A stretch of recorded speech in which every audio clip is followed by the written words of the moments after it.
The slap came out of nowhere, no warning, no escalation. Just the sharp crack of a hand against a man's face, loud enough to freeze every single passenger on that plane. And for 2 full minutes, nobody breathed. But what happened next, what that man did in the silence that followed, that's the part nobody expected.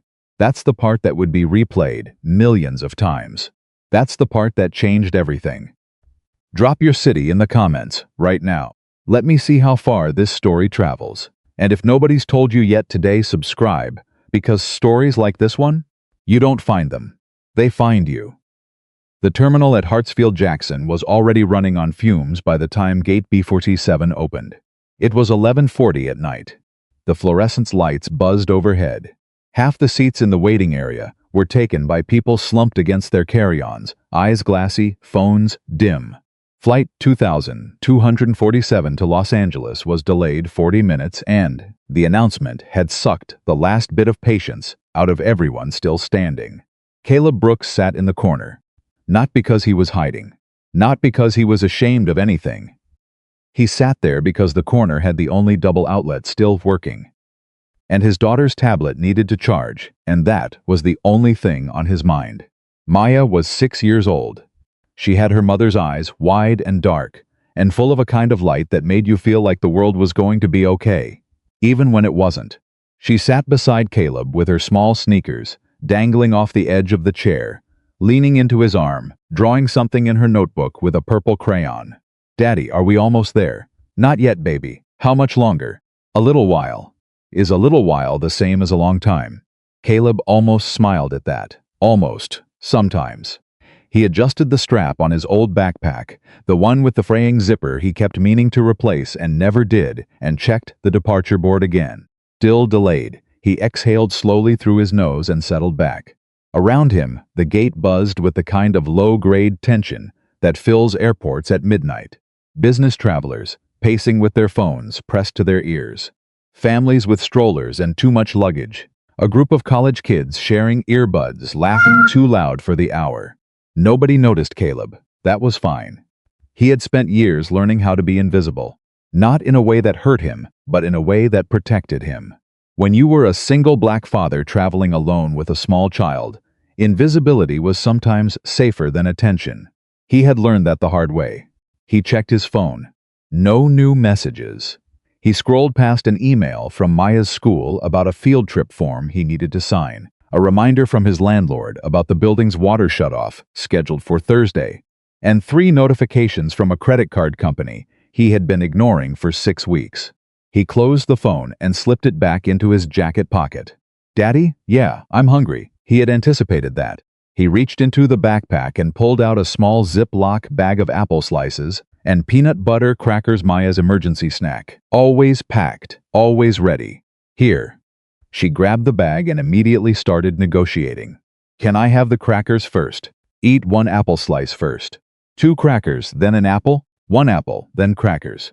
She considered this for a moment with the gravity of a Supreme Court justice. "Okay, but extra crackers, deal." He watched her eat and felt something move through his chest, not happiness exactly, but something close. Something solid.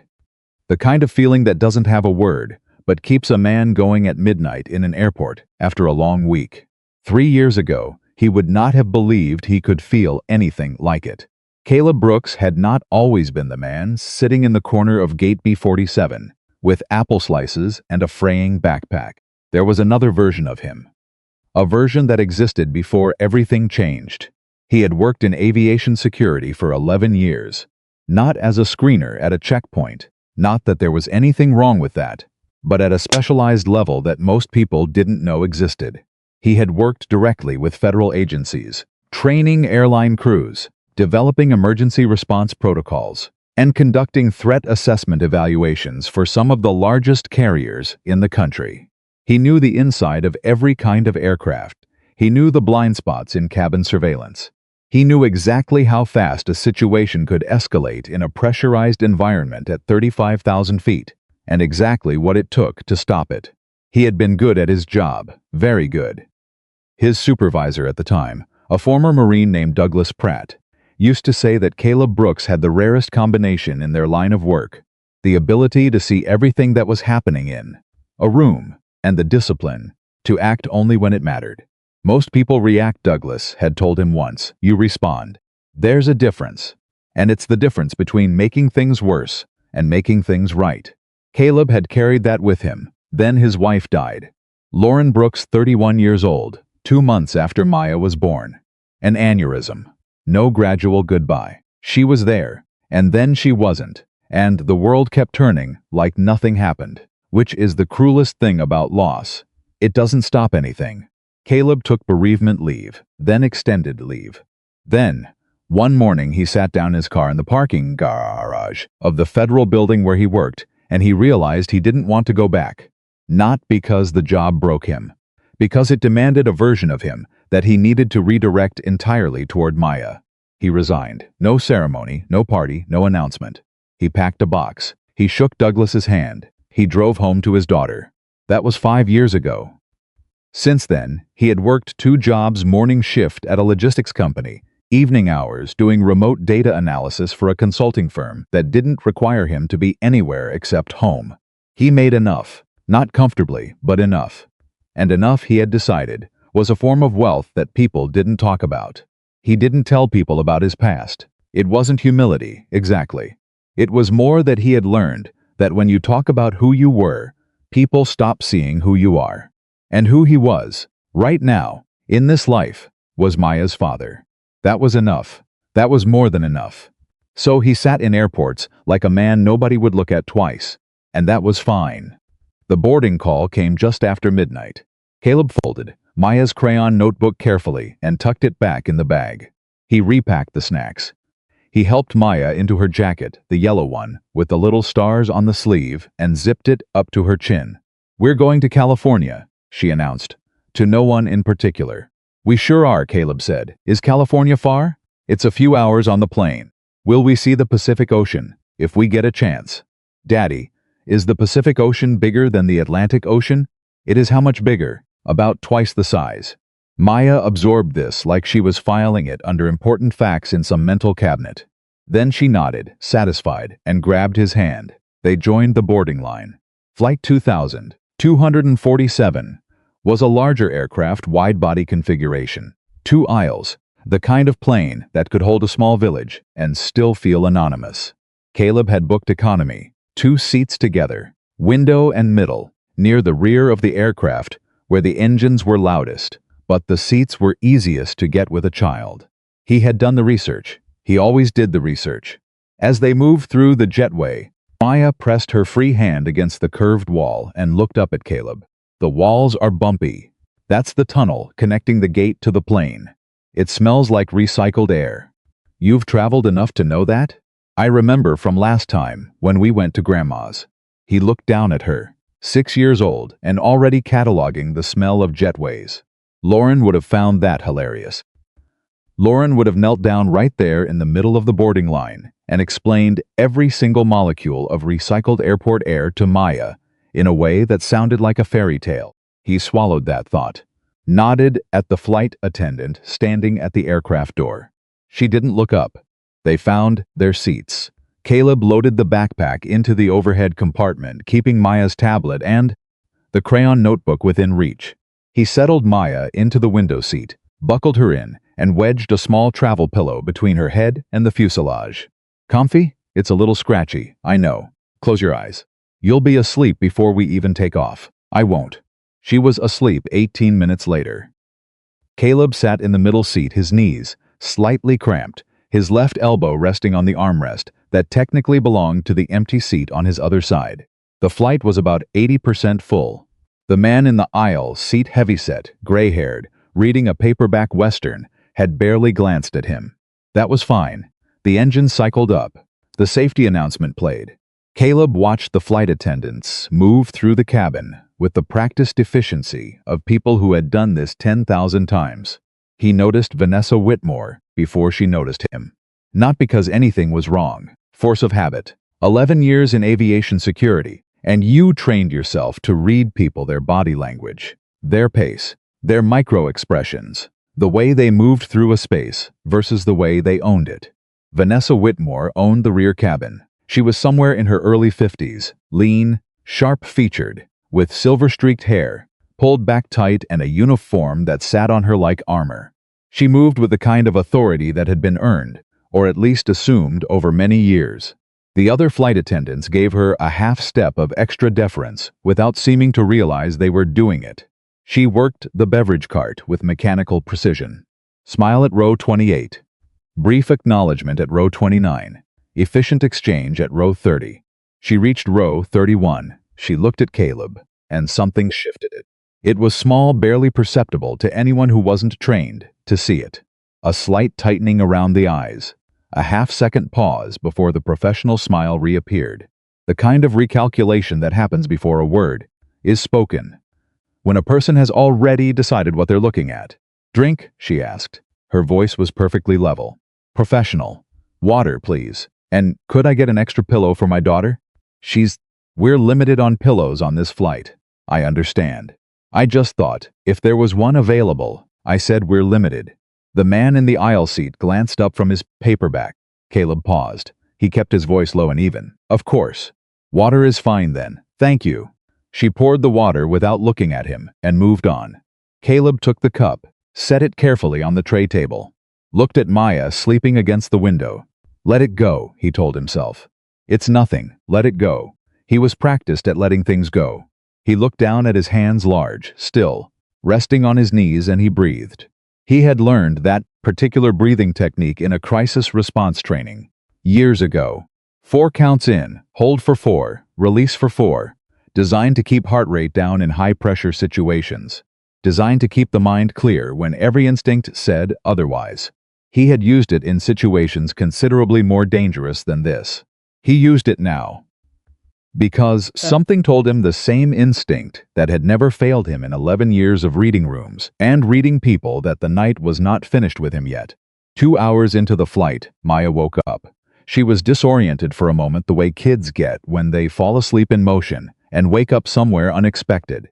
Then she looked out the window at the darkness and the distant scatter of city lights far below and whispered, "Daddy, are we flying? We are. We're really flying? Right now. Look at those lights down there." She pressed her nose to the glass. "That's a whole city down there. Whole city. Are there people in it? Millions of them." She looked at him, then back at the lights, then back at him. "Do they know we're up here? Probably not." She considered this. "We should wave." Something in his chest moved again. The same wordless thing. "Yeah," he said quietly. "We should." He reached past her and waved at the distant lights, and Maya laughed a small, genuine sound. Nib 2. It was the best moment of the flight. It lasted about 40 seconds. The trouble began because of a tray table. The seat in front of Maya 31A had a broken mechanism. The tray table wouldn't latch back into the upright position. It kept falling open on its own, which meant every time the man in 31A shifted his weight, the tray swung forward and bumped Maya's knees. Caleb had noticed it early in the flight and said nothing. But now, 2 hours in, the man in 31A was restless, and the tray had come open 4 times in 20 minutes, and the last time it swung forward, it had hit Maya's knee hard enough to make her flinch and look up at Caleb with her eyes wide. "It hit me. I know. I'm going to get help." He pressed the call button. He waited. 4 minutes passed, 5. He pressed it again. Vanessa appeared at the end of the aisle. She walked toward him, not quickly, but not slowly either. Just that same even, measured pace. She stopped at his row. "What is it?" Caleb pointed at the tray table in front of Maya. "The tray table on 31A has a broken latch.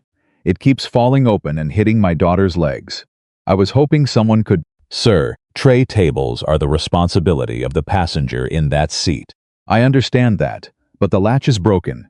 It's a mechanical issue. My daughter has been hit by it several times, and I'll speak to the passenger. I appreciate that. I was also hoping maybe there was a way to—" I said I'll handle it. Her voice had taken on an edge. Not loud, still perfectly controlled, but unmistakable. The kind of tone that was designed to close a conversation. "Is there anything else?" Caleb kept his eyes on her. Level, steady. "No, ma'am. Thank you." She walked forward, exchanged 3 words with the man in 31A, and walked back toward the galley. The tray table fell open again 8 minutes later. The man in the next row 32C, window seat, leaned across the aisle slightly and said quietly to Caleb, "I saw that." She didn't even look at the latch. Caleb nodded once, said nothing. He pressed the call button a third time. This time, when Vanessa returned, she wasn't alone. A younger flight attendant, late 20s, dark hair, clearly uncomfortable, was 3 steps behind her. Vanessa stopped at Caleb's row, and her posture had changed. Something had tightened in her. Nykringberful.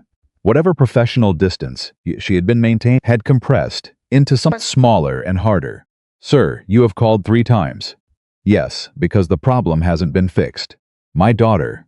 I'm going to need you to lower your voice." Caleb stopped. He had not raised his voice. The man in 32C had heard every word. The woman in 31C had looked up from her magazine. The gray-haired man in the aisle seat of Caleb's own row had quietly lowered his paperback. Everyone in the immediate vicinity had heard exactly what Caleb's voice sounded like. They all knew he had not raised it, but Vanessa had said it. And she had said it loudly enough that the rows in front and behind had turned to look. Caleb felt it, the familiar weight of being made into something he wasn't. The accusation wrapped in a procedural phrase. "The theater of control," he breathed. "4 in, hold, 4 out." "I haven't raised my voice," he said quietly. "I'm asking you to calm down." "I am calm, sir. I am calm." He said it one more time, still quiet but with a precision that was different from deference. "My daughter has a broken tray table hitting her legs. I have pressed the button 3 times. I'm asking for the issue to be fixed. That's all I've done. That's all I'm doing." The younger flight attendant behind Vanessa looked at the floor. The woman in 31C had stopped pretending to read her magazine. Vanessa's jaw tightened, and that was the moment, that precise moment, when Caleb saw it in her face. Not anger. Something else.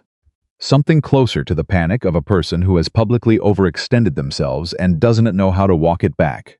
She had made a choice when she first looked at him 2 hours ago. She had made assumptions.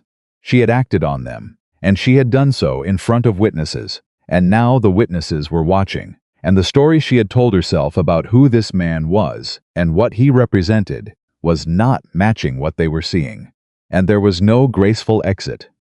"You've been disruptive since boarding," she said. The words fell into the cabin, like stones into still water. Caleb went very still. "I haven't been disruptive," he said. His voice had dropped further, not from fear, from control. The kind of control that takes years to build, and that most people never find. "I've had multiple complaints." "From whom?" she faltered. "Just for a fraction of a second." "From passengers who—" "Which passengers?" He didn't move, didn't raise his hands. Just looked at her. "Because I've been sitting here for 2 hours. My daughter has been asleep most of that time. I've asked twice for help with a mechanical problem." "Which passengers complained?" Nobody around them said anything. The gray-haired man in Caleb's row set his paperback on his knee. Vanessa took a step closer. Her voice dropped low enough that it was meant only for him. "I suggest you sit down and stop making a scene." "I'm sitting down right now," Caleb said. "I've been sitting down." Something moved across her face. A flush of something, humiliation or fury, or both, wound together so tightly she couldn't separate them. And then she did it. Her hand came up so fast there was no warning. The slap landed across Caleb's left cheek with a sound that cut through the ambient noise of the aircraft, the engine hum, the recycled air, the distant conversation from the front galley like a gunshot. Maya's eyes opened. She looked at her father. She looked at the woman standing over him. And she did not say a word. She just watched, with those wide dark eyes that were her mother's eyes.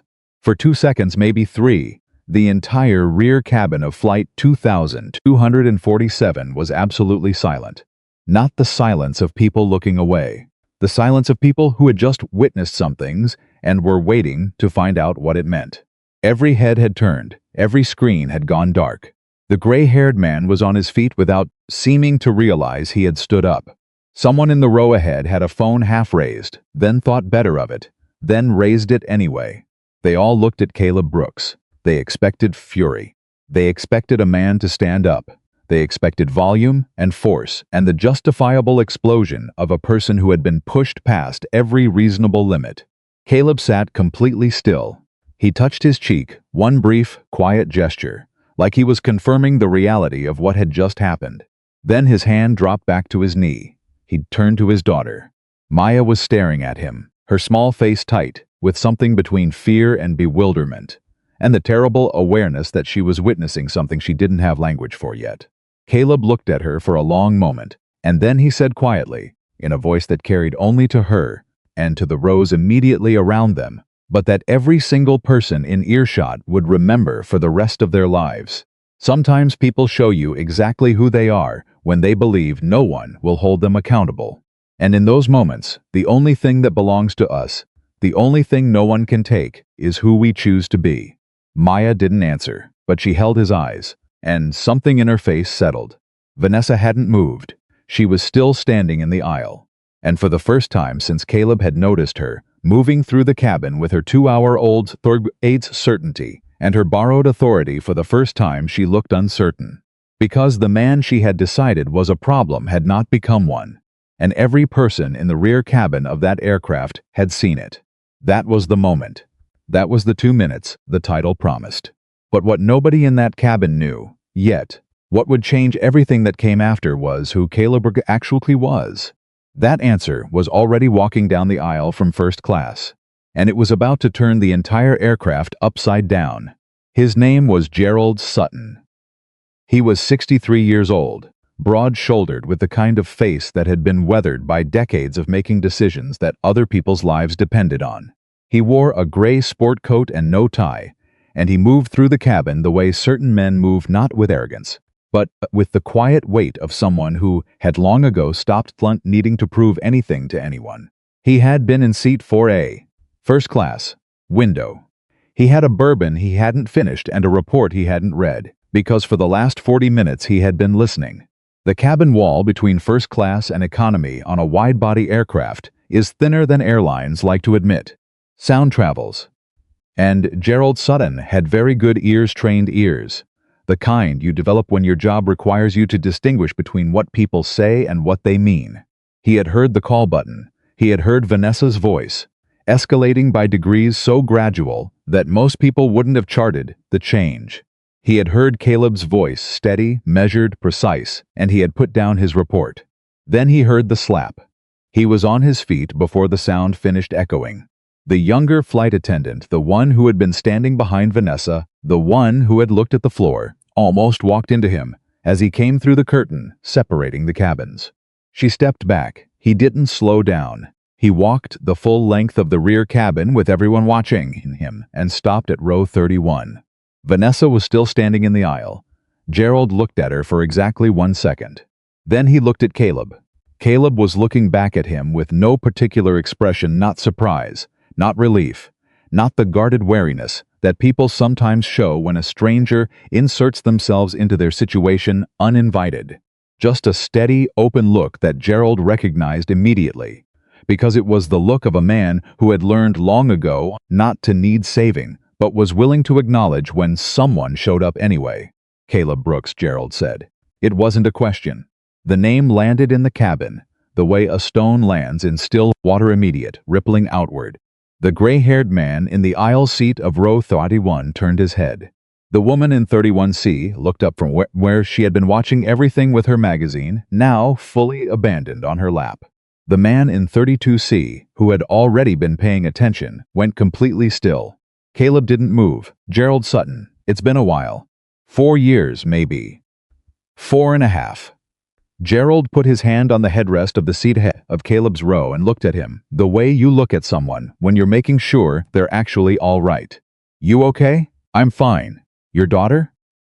Caleb glanced at Maya, who had pulled herself up straight and was watching Gerald with the focused attention of a child, who understood that this moment was important, even if she didn't know why. She's fine. Gerald nodded once. Then he turned to Vanessa. She had not moved. She was still standing in the aisle, and something had changed in her face, not contrition, not yet, but the first crack in the certainty she had walked into this cabin with. She was looking at Gerald the way people look at something that has appeared where they didn't expect it. Do you know who this man is? Gerald's voice was not raised. It didn't need to be, sir. I'm going to need you to return to your... Do you know who this man is? She stopped. Because I do, Gerald continued.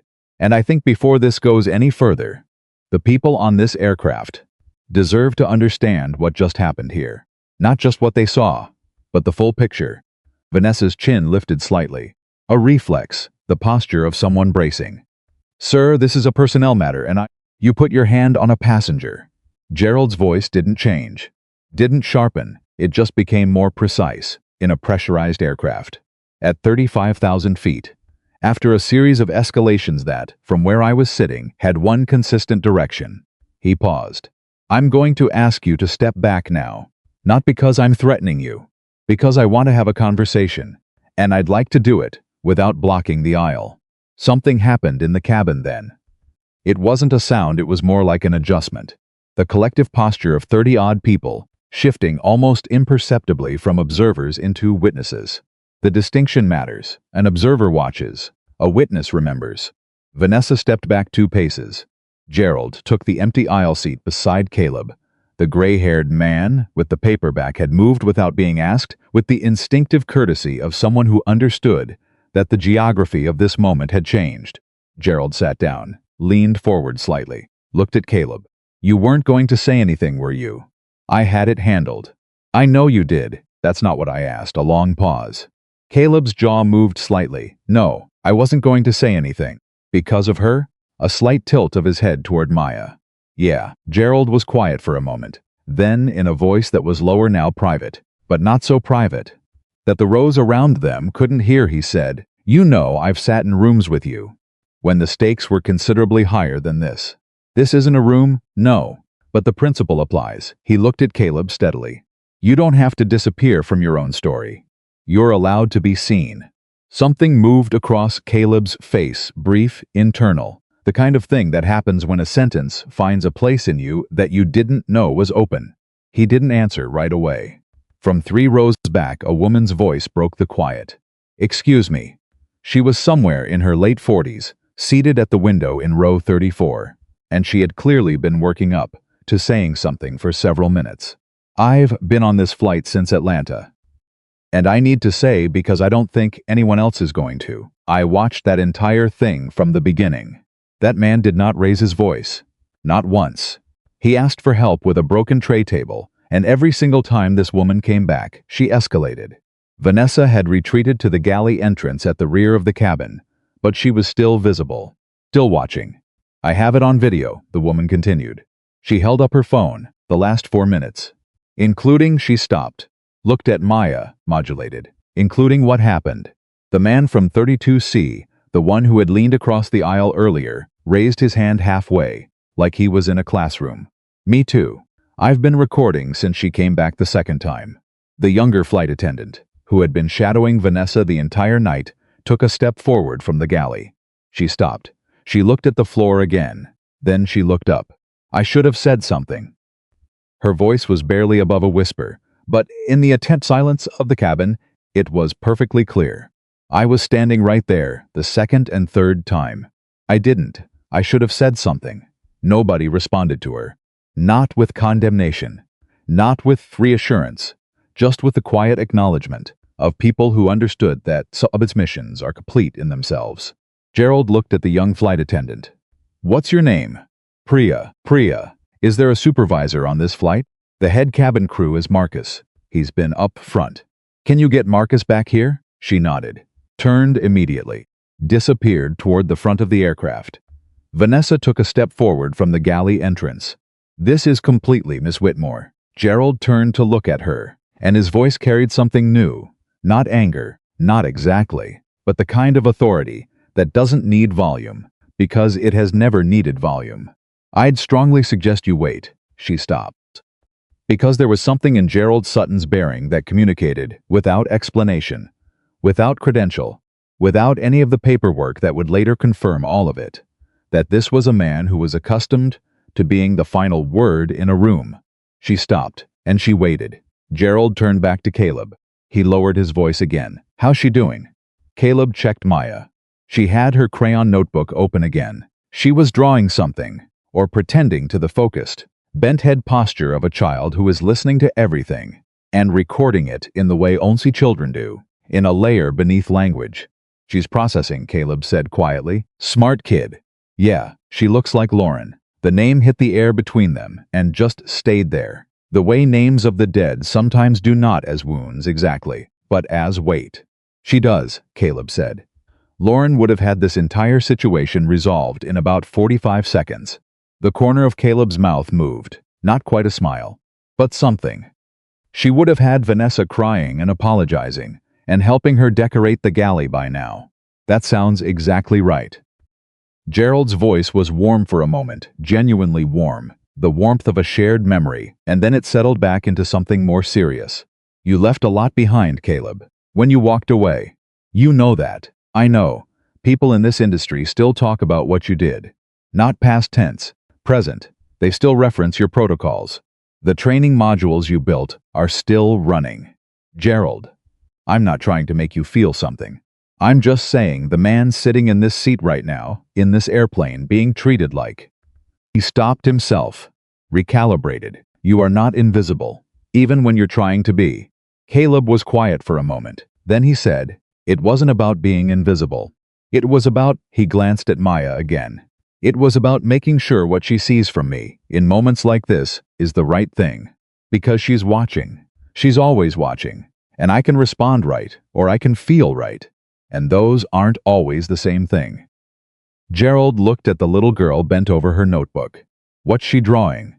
Caleb leaned slightly to see. Maya had drawn two figures, one tall, one small, standing on something that might have been an airplane or might have been a cloud. It was hard to tell.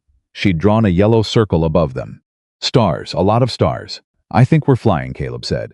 You are flying. Yeah, a breath, we are. Marcus arrived from the front of the cabin 8 minutes after Priya went to get him. He was in his mid-40s, dark-skinned, with a calm that was different from Vanessa's controlled professionalism. His was quieter, more genuine, the calm of someone who had navigated enough real emergencies to know what a real emergency looked like. He came down the aisle with Priya behind him and stopped where Gerald and Caleb were sitting. He looked at Caleb's face first. Caleb watched him do it.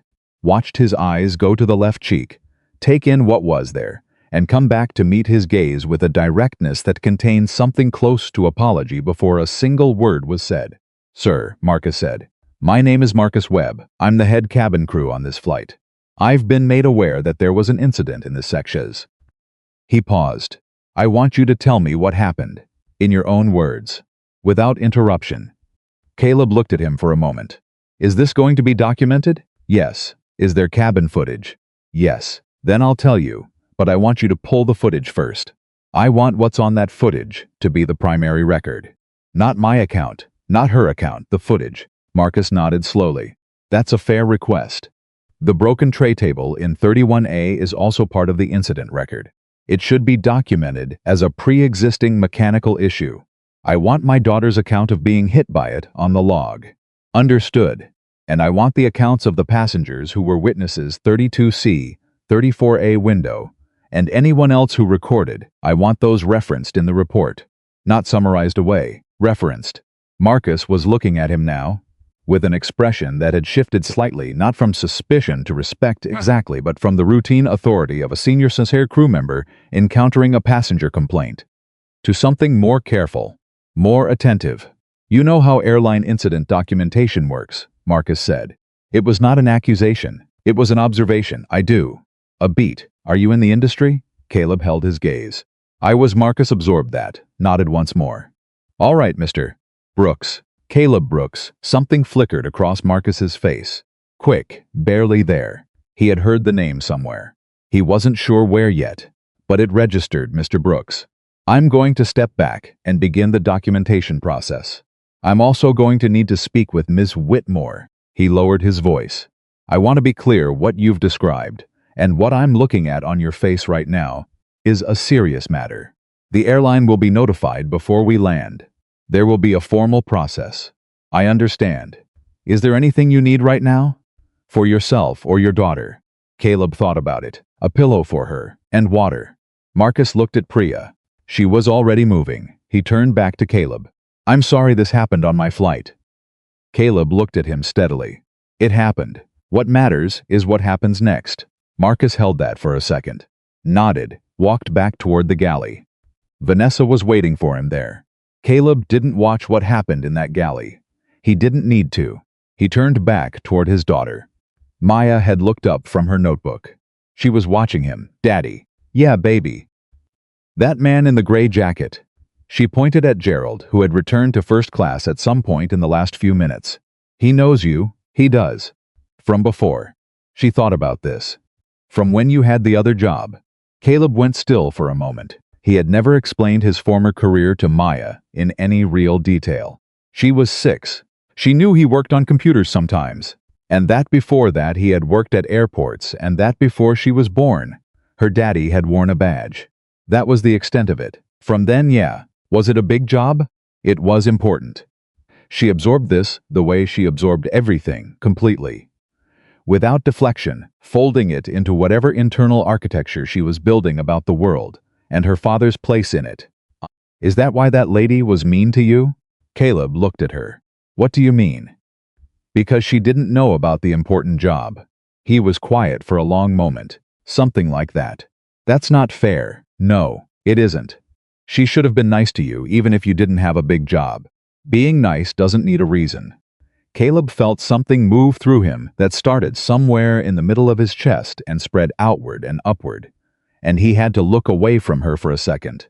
Not because he was going to cry, but because he needed a moment to absorb what his 6-year-old daughter had just articulated with the clean, uncluttered accuracy that only people who haven't yet learned to complicate things can manage.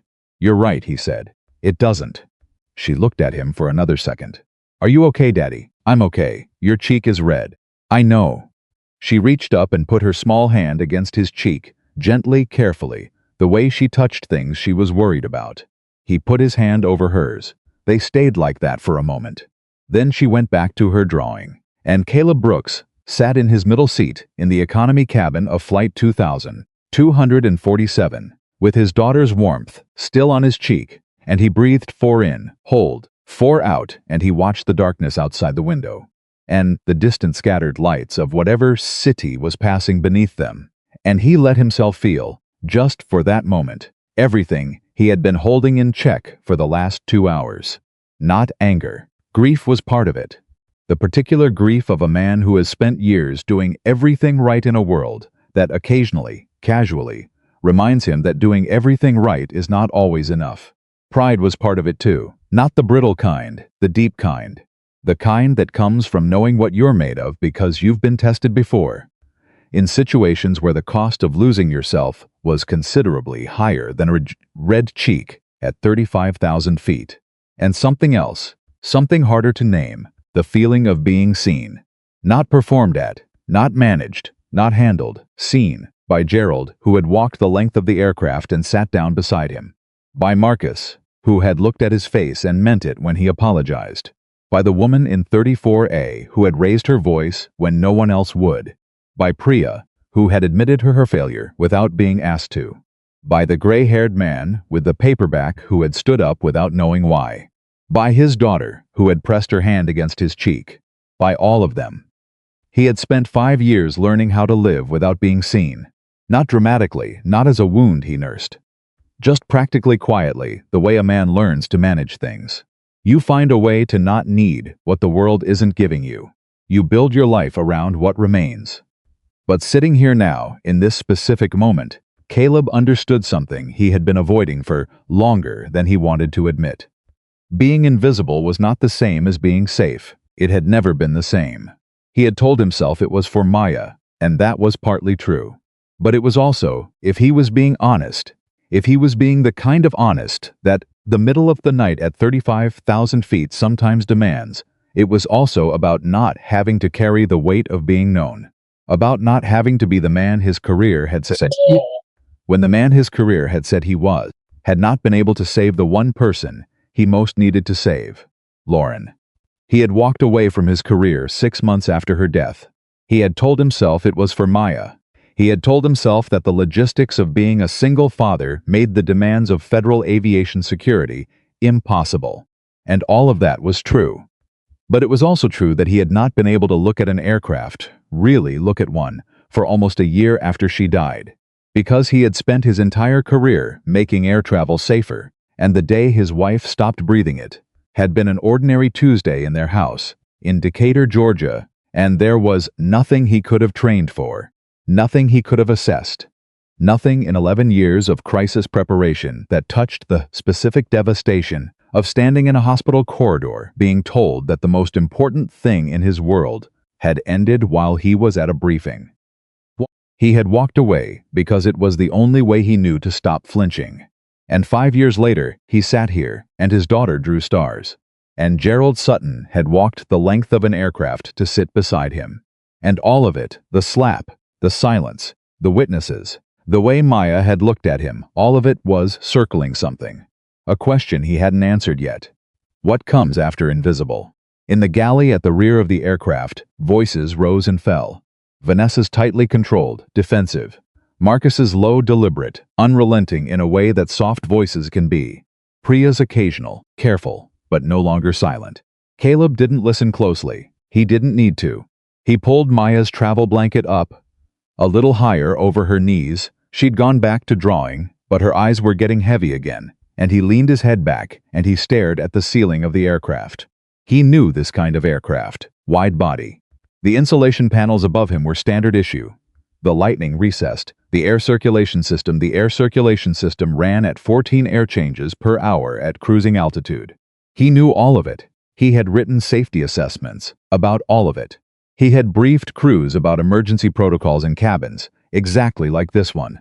And he had sat here tonight, in the middle seat of row 31. And a flight attendant had put her hand across his face in front of his daughter. He wondered what Douglas Pratt would have said. Most people react. You respond. There's a difference, he had responded. He had chosen the harder thing. And now the harder thing had put Gerald Sutton in the aisle next to him, and Marcus Webb in the galley, documenting an incident report, and half a dozen phones full of footage that would, in a few hours, start making their way through the world. He hadn't planned any of it. He hadn't needed to. He just had to hold on long enough for the truth to catch up. The aircraft hit light turbulence, a brief, gentle shudder, the kind that doesn't alarm anyone but reminds everyone at once that they are not on the ground. Maya didn't look up. She had felt enough turbulence in her 6 years to know it was just the sky adjusting. Caleb felt it too, the familiar, slight drop and recovery, the aircraft finding its balance again. He had always found something honest about turbulence. It didn't pretend. It didn't warn you with a press release. It just happened. And then the pilots up front made the adjustments, and the aircraft moved through it, and life continued. Most things were like that if you let them be. He was still thinking about this when Marcus reappeared from the galley. He stood at the end of the row. Priya was with him. Behind them, Vanessa was not. Mr. Brooks. Marcus's voice was quiet. Miss Whitmore has been relieved of her duties for the remainder of the flight. She will be in a jump seat for landing and will be met by airline representatives in Los Angeles. He paused. I want to be transparent with you. The incident report has been initiated. The footage has been flagged for review. The passengers who recorded the incident have been asked to preserve their footage and may be contacted by the airline. Caleb nodded slowly. Additionally, Marcus continued, I've been in contact with our ground operations manager. There will be airline representatives at the gate when we land. You don't have to go looking for anyone. They'll come to you. All right. Is there anything else I can do for you or your daughter before we land? Caleb thought for a moment. Is there a first-class seat available? For her? He gestured at Maya. She's going to fall asleep again in about 10 minutes. I'd rather she had the room. Marcus looked at him for a beat, not with surprise exactly, but with something that registered the precision of the request. The calm of it. I can arrange that, yes. Do you want to move together or? She'll sleep better up front. I'll sit with her. Of course. Priya stepped forward. I can take her if you'd like, so you don't have to wake her. Caleb looked at his daughter. Maya was fighting her eyes now, the crayon drifting slower across the page. Maya. He touched her arm gently. You want to go up front? Better seat. She looked up, blinking. Up front like on a real airplane? First class. Her eyes got slightly more awake. Are we allowed? Tonight we are. She considered this for exactly 1 second. Then she gathered her notebook and her crayon and held out her arms. Caleb lifted her. She tucked her head under his chin and was mostly asleep again before they reached the curtain. He carried her through. Gerald was still in 4A. He looked up when Caleb appeared with Maya in his arms and gestured at the empty seat across the aisle. Caleb settled Maya in it, tucked the travel blanket over her, and slid into the seat beside her. Gerald didn't say anything for a moment. He looked at the sleeping child. Then he looked at Caleb. "She's going to be something," Gerald said quietly. "She already is," he nodded. "Yes, she is." The cabin was almost entirely dark by now, most passengers sleeping or close to it. Someone in economy had their reading light on. The engine hum had settled into the low, steady register of cruising altitude, the sound that is more felt than heard, that you stop noticing after a few minutes. Caleb leaned back in the wider seat and felt, for the first time in hours, the particular exhaustion that arrives after sustained control finally gets permission to ease. Not collapse, not release, just ease. He closed his eyes.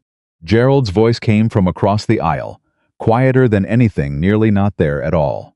"For what it's worth, what you did back there, how you handled it." Caleb waited.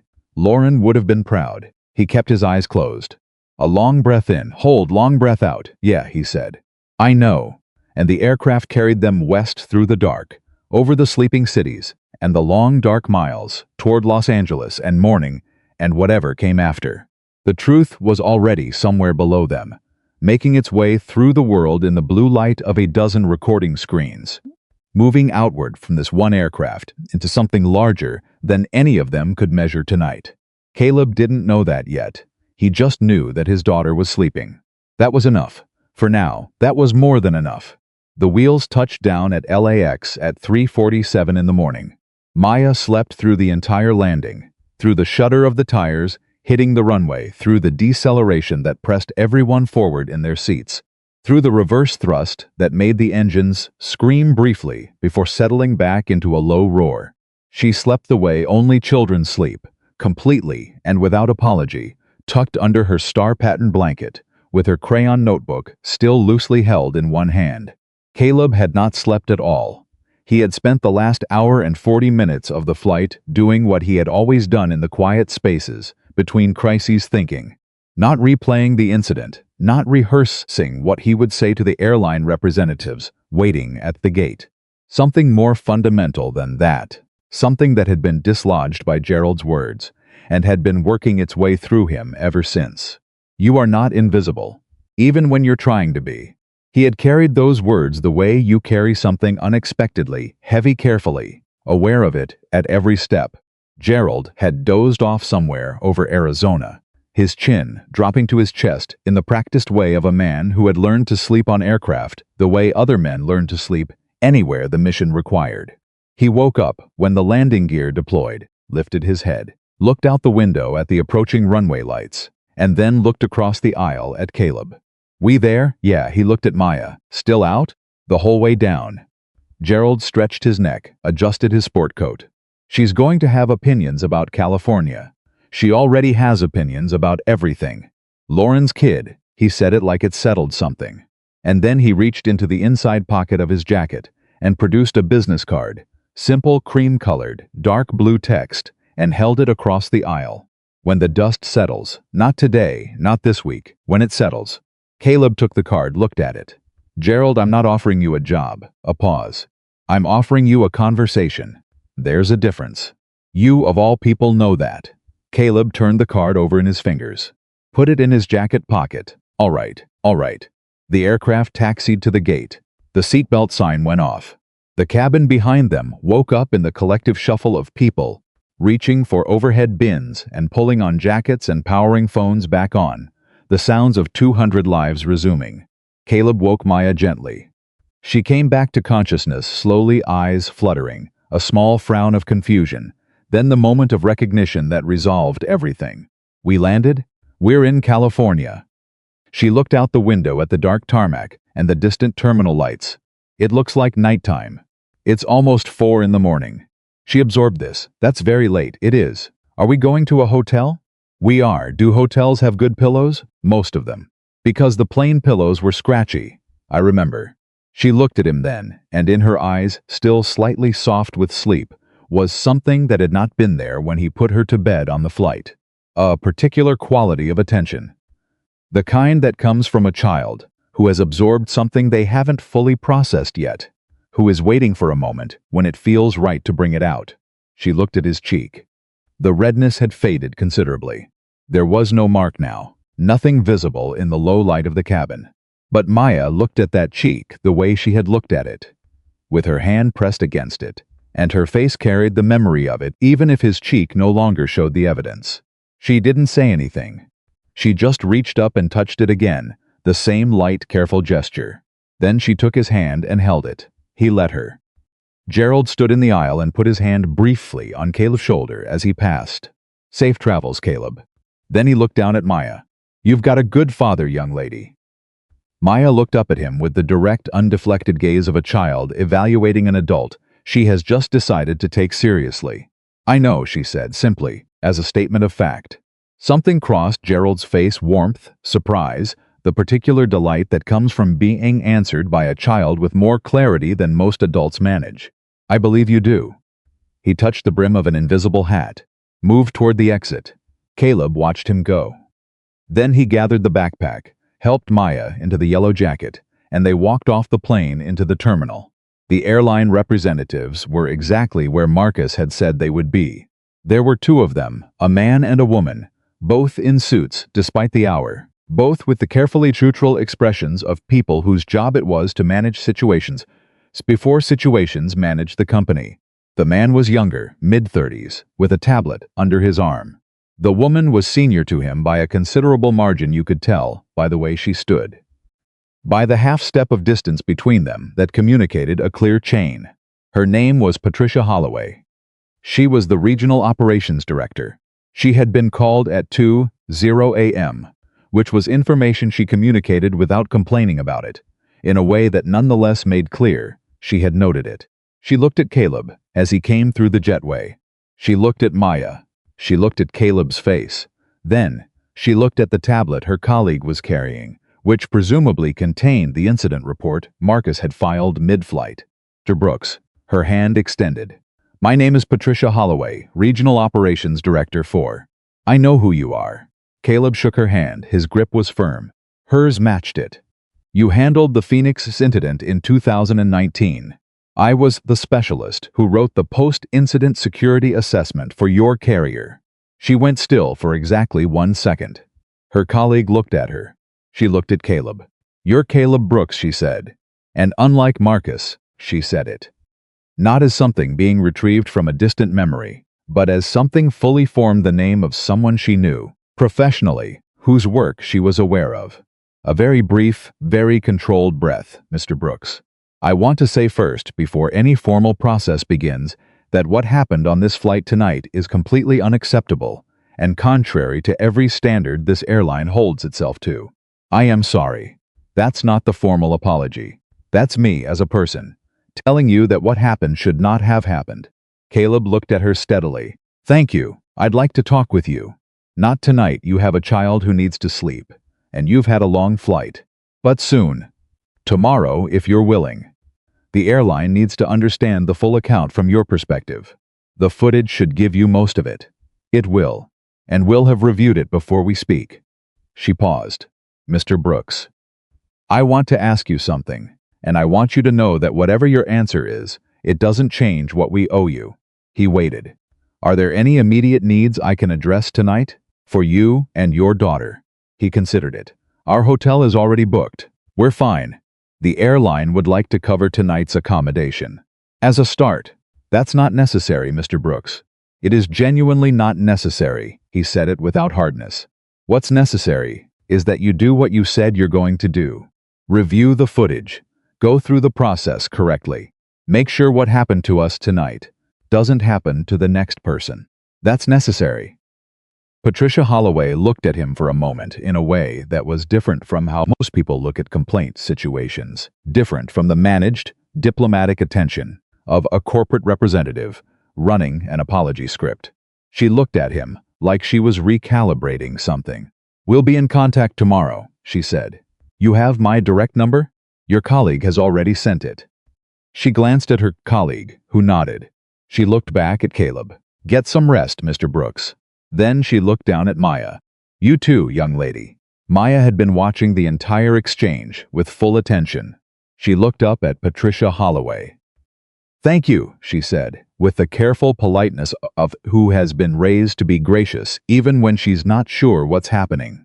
Patricia's expression softened in a way that corporate composure usually prevents. "Just slightly, just for a second. Good night," she said. And she meant it. They took a car to the hotel.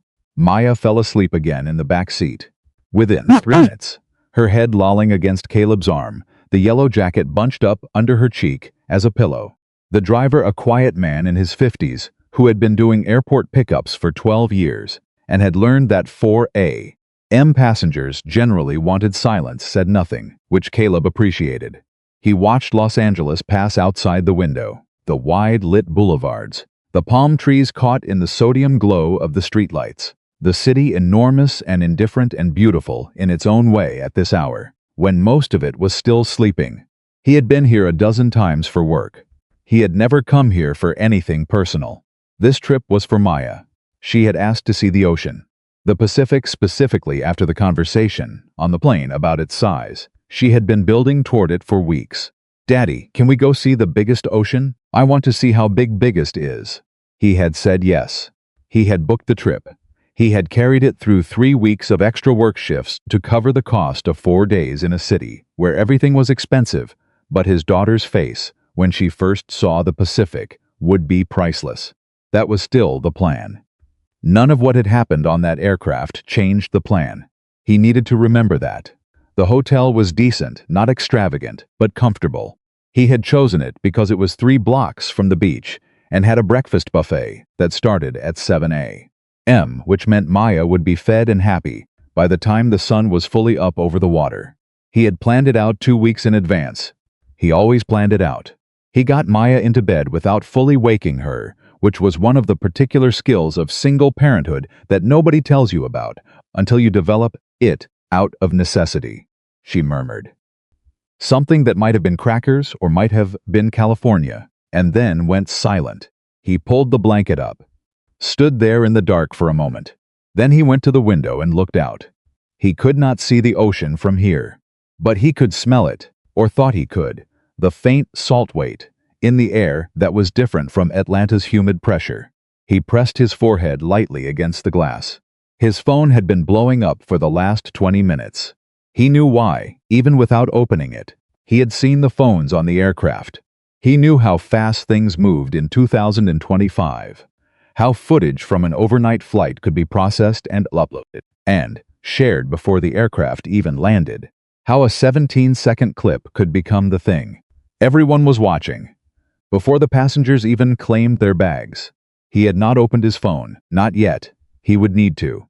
He would need to respond to some of it, to people who knew him, to Douglas Pratt, who had undoubtedly seen something by now, to his sister in Charlotte, who would be frantic by morning if he didn't reach out first.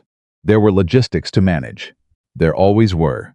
But for right now, for this specific window of 20 minutes before the world's timeline crashed into his, he stood at the window of a hotel room 3 blocks from the Pacific Ocean, and he let himself be where he was. He thought about Lauren. He did this less often than he used to, and in a different way than he used to. In the early years after her death, thinking about her had been something that happened to him, rather than something he chose ambushes, mostly, that came without warning at odd hours. The smell of a particular shampoo in a grocery store, a song on a radio, the way the light came through a window at a certain time of day. Now it was more deliberate, more controlled. He could choose the memory, could hold it without being held by it. He had worked hard to get here. He thought about the way she used to handle confrontation. Lauren Brooks had been 6 years of medical school and residency and hospital bureaucracy and institutional racism and gender condescension compressed into a woman who had emerged from all of it with more grace than any of it deserved. She did not raise her voice. She did not perform her anger. She simply looked at the person who had chosen to underestimate her, and she waited, with the serene patience of someone who knew exactly what they were worth and was giving the other person time to figure it out. Then she acted, precisely, completely, with zero wasted motion. She would have handled Vanessa Whitmore in the first 3 minutes. She would have had documentation, witnesses, a formal complaint filed, and probably a conversation with Vanessa that left the woman genuinely reconsidering her life choices, all while Maya apple slices and colored. And she would have done all of it without once letting Maya feel afraid. Caleb smiled. He actually smiled, standing alone at the hotel window at 4:30 in the morning in Los Angeles, thinking about his dead wife handling an airline confrontation with the elegance of a surgeon. Then the smile settled into something more serious. He had handled it differently. Not worse, differently. He had made a choice that Lauren would have understood, even if she would have made a different one, because they were different people, and because he had a different calculation running, and because sometimes the strongest thing you can show a child is not that you fought back, but that you chose. His phone buzzed again. This time he picked it up. 37 missed calls, 14 text messages. His sister twice. Douglas Pratt's number, a number he hadn't seen on his screen in 3 years, at the top of the missed calls. 4 numbers he didn't recognize. An email from an address that resolved to a major news network's assignment desk.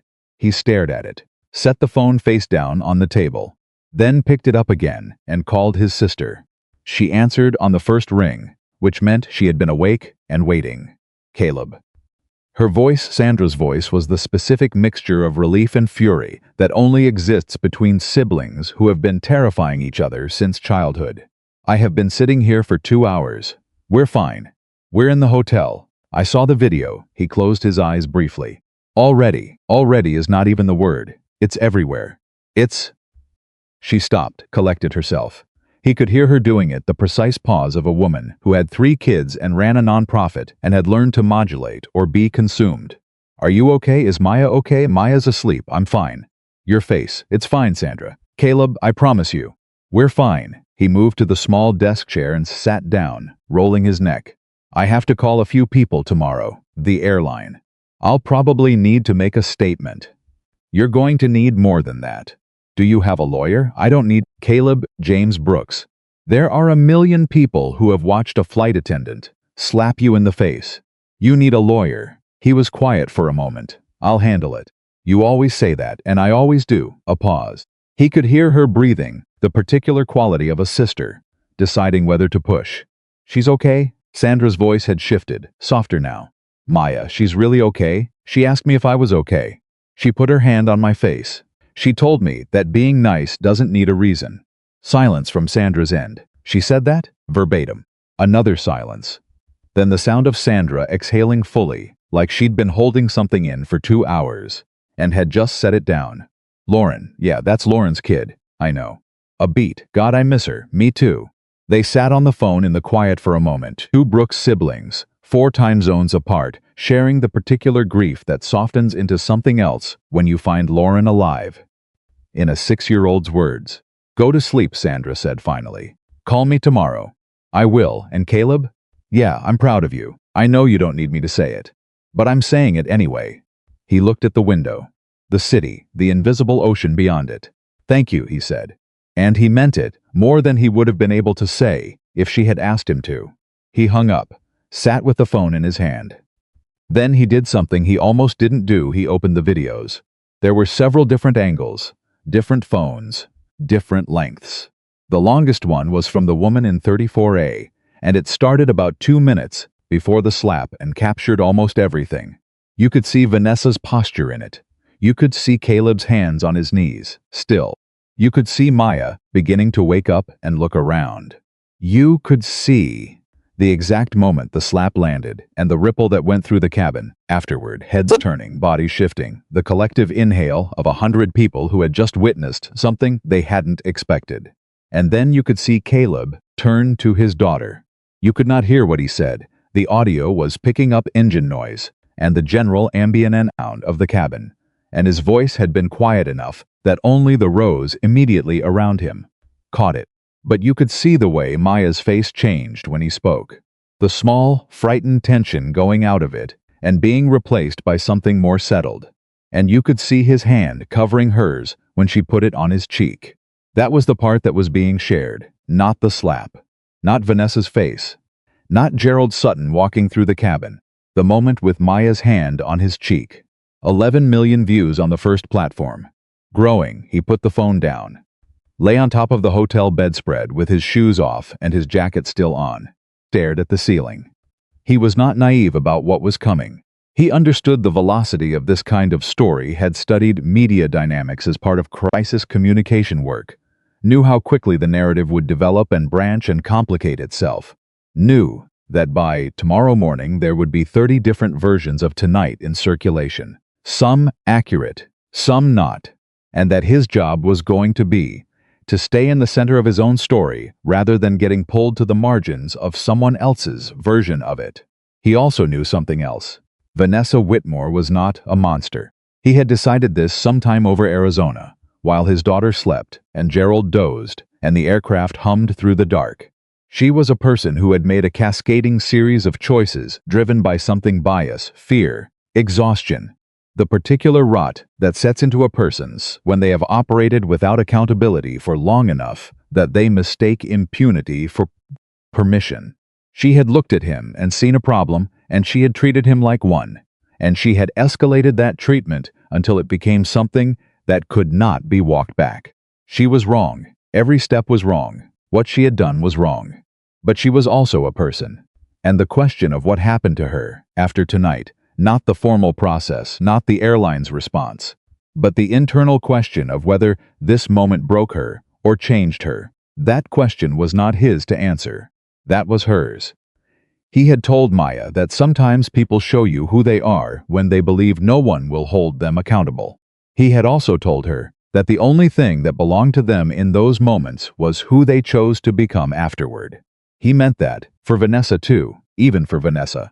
At 5:15 in the morning, Caleb Brooks fell asleep. He dreamed about Lauren. He often did, but usually the dreams were fragmented and emotionally complicated. The way dreams of the dead tend to be present and absent simultaneously. The image of someone who is there but keeps turning away. This dream was different. In this one, she was just sitting at the kitchen table in their old house in Decatur, drinking coffee, reading something on her phone.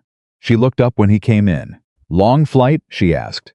"You could say that," she smiled. "I heard. Everything okay?" he asked, meaning it the way you mean it in dreams, not as a practical question, but as the question underneath all the other questions. She looked at him steadily. "Ask me something harder than that." He sat down across from her. "Did I do the right thing?" She looked at him for a long moment. Then she looked at the chair beside him, the empty one, as if someone was sitting in it, as if a small girl with wide dark eyes was sitting there, drawing with a purple crayon. "You're asking the wrong person," Lauren said gently. "You already know." He woke up at 8:47 a.m., with Maya sitting on the edge of his bed eating a granola bar she had found in the backpack and reading her crayon notebook to herself in a low, private voice. She looked up when he moved. "You were sleeping funny," she informed him. "You kept smiling." He sat up, rubbed his face, looked at her. "Did I? You did." She held up the notebook. "I drew more last night." "You want to see?" She showed him. On the page after the two figures on the cloud, she had drawn a new picture. 3 figures this time, 2 tall ones and 1 small one, all holding hands. The small one in the middle. She had drawn a big circle behind them, orange and glowing. "Is that the sun?" he asked. "The Pacific Ocean," she said, with the matter-of-fact certainty of an artist explaining her vision. "When the sun is in it." He looked at the drawing for a long time. "That's exactly what it looks like," he said. She climbed off the bed and started putting her shoes on. "Can we go see it today, after breakfast?" "Is breakfast now?" "It can be." She looked at him, at his face, and he could see her deciding something, working through something, in whatever way 6-year-olds work through things that are too large for their language. "Daddy." "Yeah, the lady on the plane." He waited. "Is she going to be okay?" He was very still for a moment. "I think," he said carefully, "that she's going to have to decide that herself." Maya considered this with the same gravity she brought to everything. "Do you think she will?" "I hope so. Me too." She finished tying her shoe a double knot, the way he had taught her. "Because being mean is really tiring. I know, because sometimes I'm mean to you by accident, and then I feel bad all day. He looked at her. You're not mean to me. Sometimes I am. When I'm tired. She looked at him directly. But then I say sorry. You always say sorry. That's because you matter. She said it simply, like it was arithmetic. When someone matters, you say sorry, he breathed. He did the breathing exercise, 4 in, hold, 4 out. Not because he needed to manage it himself, but because he had learned that sometimes you breathe through the good things too. The overwhelming ones. The ones that make your chest too full. Let's go get breakfast, he said. And then the ocean? And then the ocean. She took his hand. They went downstairs together, through the hotel lobby, where a television above the check-in desk was showing a morning news broadcast that Caleb deliberately did not look at. Out through the glass doors into the Los Angeles. Morning warm already at 9 o'clock. The sky a washed-out blue that would deepen as the day went on. He had 17 messages he hadn't answered. Patricia Holloway's team had sent a formal email confirming the meeting for the next morning. Douglas Pratt had left a voicemail he hadn't listened to yet. 2 separate attorneys had found end contact information and reached out. A journalist from a newspaper whose name he respected had sent a note that was noticeably more thoughtful than the others. All of it would wait. Right now, his daughter was pulling him toward the breakfast buffet with the focused energy of a 6-year-old who had located the waffle station. And the sunlight was coming through the hotel windows at a low angle that made everything look warmer than it was. And the Pacific Ocean was 3 blocks away. He had promised her the biggest ocean. He was going to keep that promise. They sat at a corner table. Maya assembled her breakfast with the careful deliberation of someone who takes food seriously. 2 waffles, a small mountain of strawberries, orange juice, and a single strip of bacon which she ate first before anything else, because she had decided at age 4 that bacon was the correct way to begin any meal. Caleb drank coffee, real coffee, not the recycled nothing they served on aircraft. He felt it working through him slowly, the night's accumulated weight beginning to loosen. He watched his daughter eat. He thought about what Gerald had said, about being seen.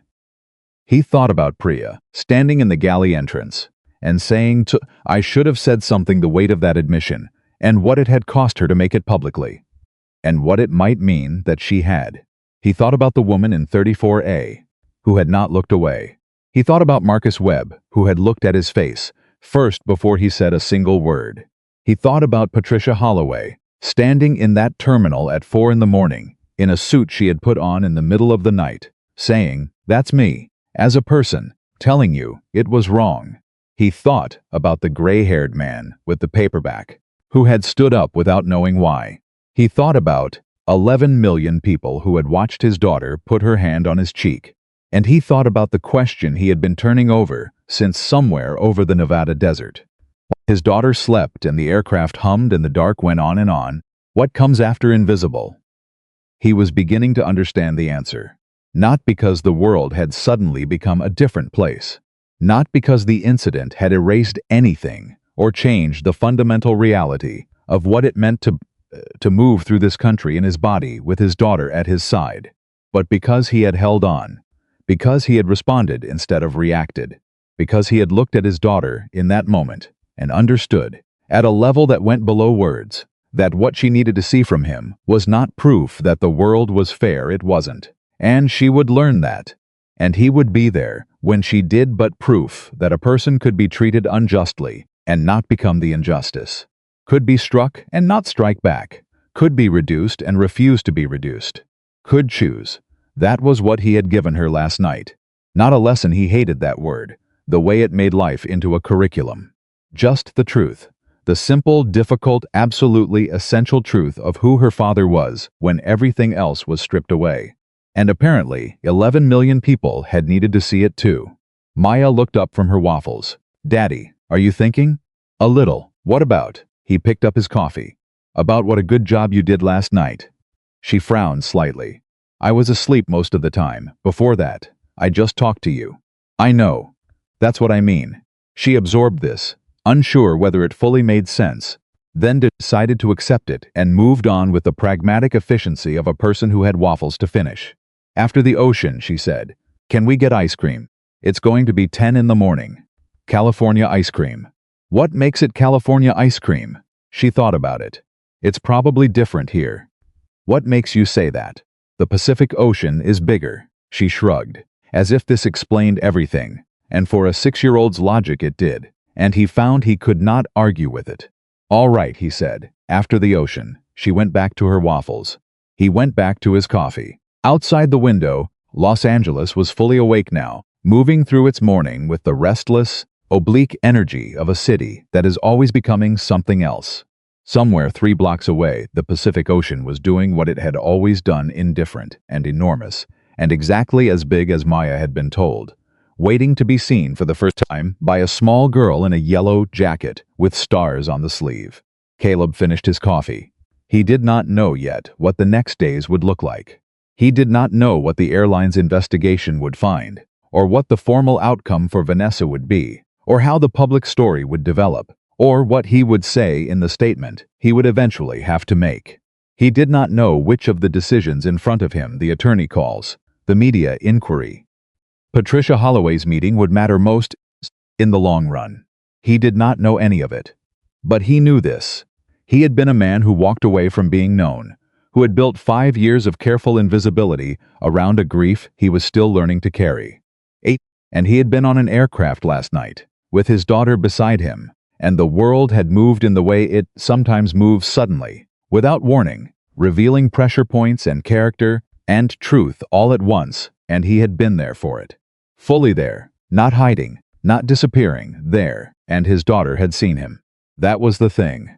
At the end of all of it, that was the thing that would not let him alone. His daughter had seen him. Exactly who he was in the worst kind of moment, with no preparation and no performance, and no control over any of it, except the one thing that had always been his to control.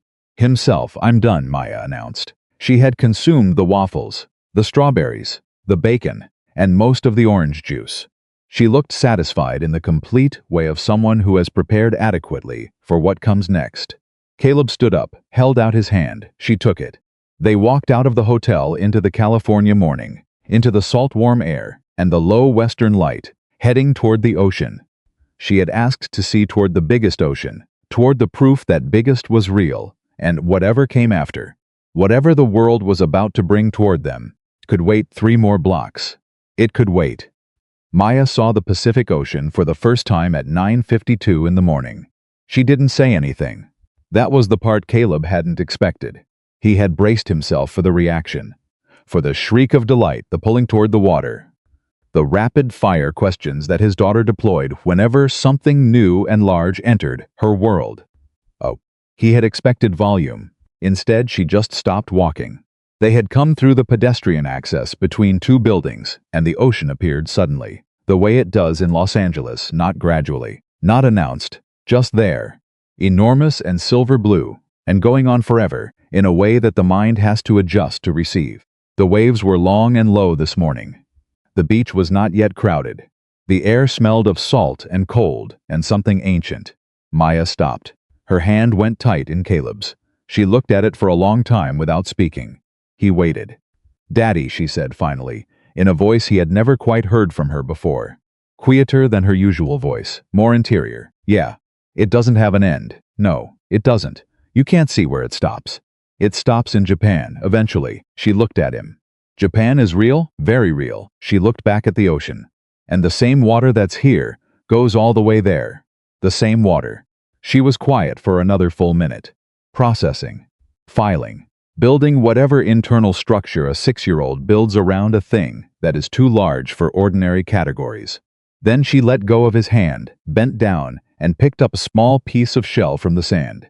She turned it over in her fingers. She walked to the edge of the water, close enough that the foam of a retreating wave touched the toes of her shoes, and she held the shell out over the water. Then she set it down gently on the wet sand, right at the waterline, and stepped back and watched the next wave take it. Caleb watched her do this. He did not speak. She turned to look at him over her shoulder. "I gave the ocean something," she said, "so it knows we were here."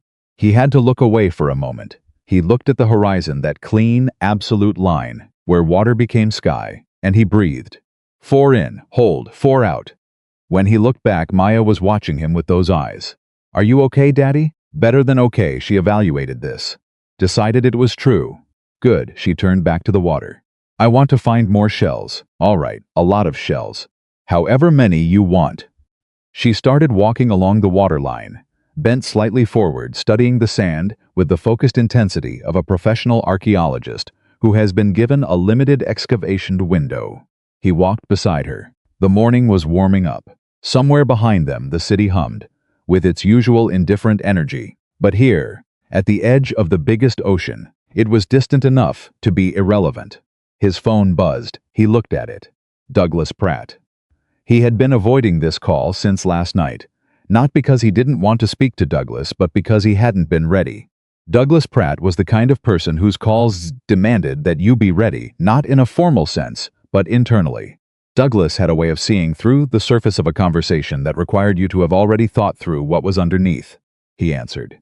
Douglas, Caleb Brooks. The voice was the same, as it always had been, deep, measured, carrying in it the particular steadiness of a man who had made a career of staying calm in situations designed to produce the opposite. I've been watching the news for 3 hours. I know. I'm sorry I didn't call sooner. Don't apologize. You had your daughter to think about. A pause. How are you? I'm standing on a beach in Los Angeles watching my daughter collect shells. Good. Another pause. That's the right answer. Maya's fine. I'm fine. I can see that from the footage. Something in Douglas's voice shifted slightly. I can also see something else from the footage. Caleb waited. You still have it. He looked at the ocean. I never lost it, Douglas. No, you didn't. You just put it somewhere you thought you weren't going to need it. A beat. I'm glad you were wrong. That's one way to look at last night. It's the accurate way. Douglas was quiet for a moment. Not the silence of someone searching for words, but the silence of someone choosing between several. I've had 4 calls this morning. 3 from people in the industry who want to talk to you. From a senator's office. Caleb stopped walking. A senator. Aviation subcommittee. They've been building a case for new protocols around crew conduct and passenger rights. Your incident landed in the middle of their existing file. They want to talk to you about testifying. He stood on the beach, with the Pacific on his left, and his daughter 10 steps ahead of him, crouched over something in the sand, and he felt the weight of the world shifting around him the way it had been doing since 20A. Incrementally, persistently, in a direction he hadn't planned for. I don't know if I'm the right person for that. You're exactly the right person for that. You know the system from the inside. You know what failure looks like at the operational level. And you have 11 million people who just watched you demonstrate, in real time, what passenger dignity looks like when it's violated, and what human dignity looks like when someone chooses it anyway. Douglas, let that land. You don't have to decide anything today. But I want you to know what's on the table. How many views now? Last I checked? 42 million. Caleb exhaled slowly. It's a lot, Douglas said, not as consolation. Just as acknowledgement. I took Maya to see the ocean. I know, that's why I waited until now to call. Another pause. She's a remarkable kid, Caleb. She told a woman this morning that being nice doesn't need a reason. A beat of silence from Douglas's end, Lord. His voice was warm for a moment in a way that the old Marine rarely allowed. She sounds exactly like her mother. I know. Lauren would have been running circles around that airline by sunrise. That was my exact thought at approximately 4 in the morning. Douglas made a sound that was almost a laugh, not quite but close enough. Then it faded, Caleb. I want to ask you something. And I want you to know you don't owe me an honest answer. But I want to ask it anyway, because I've been thinking about it since I saw the footage. Go ahead. Was last night the first time something like that has happened? On a flight. In an airport, since you left. Caleb looked at Maya. She had found a shell she approved of, and was holding it up to the light, turning it. No, he said, I didn't think so. It's the first time it went that far. But the assumption, the recalculation, the way people look at you and decide something before a word is said. He paused. No, that's not new, and you handled it the way you handled everything else. Quietly, without making a case of it. I had Maya.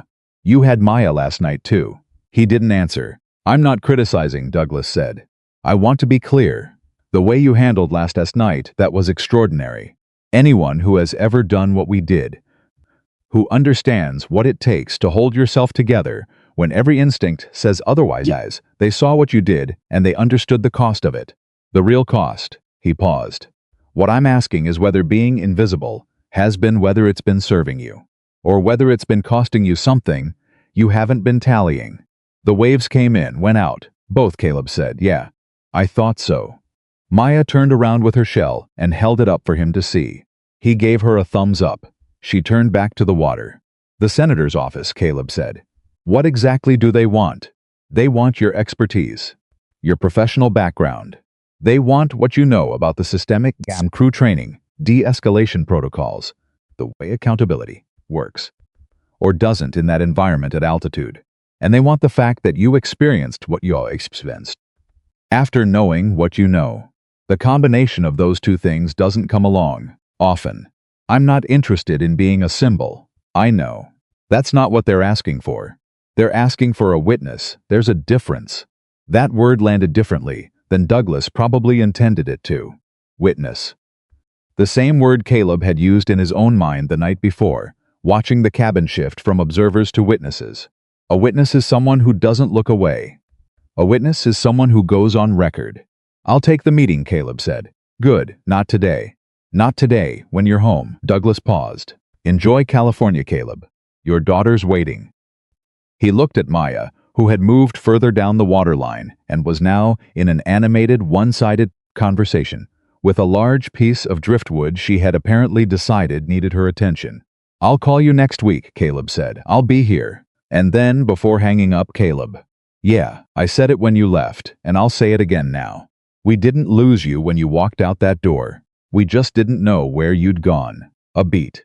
Good to have you back in the picture. The call ended.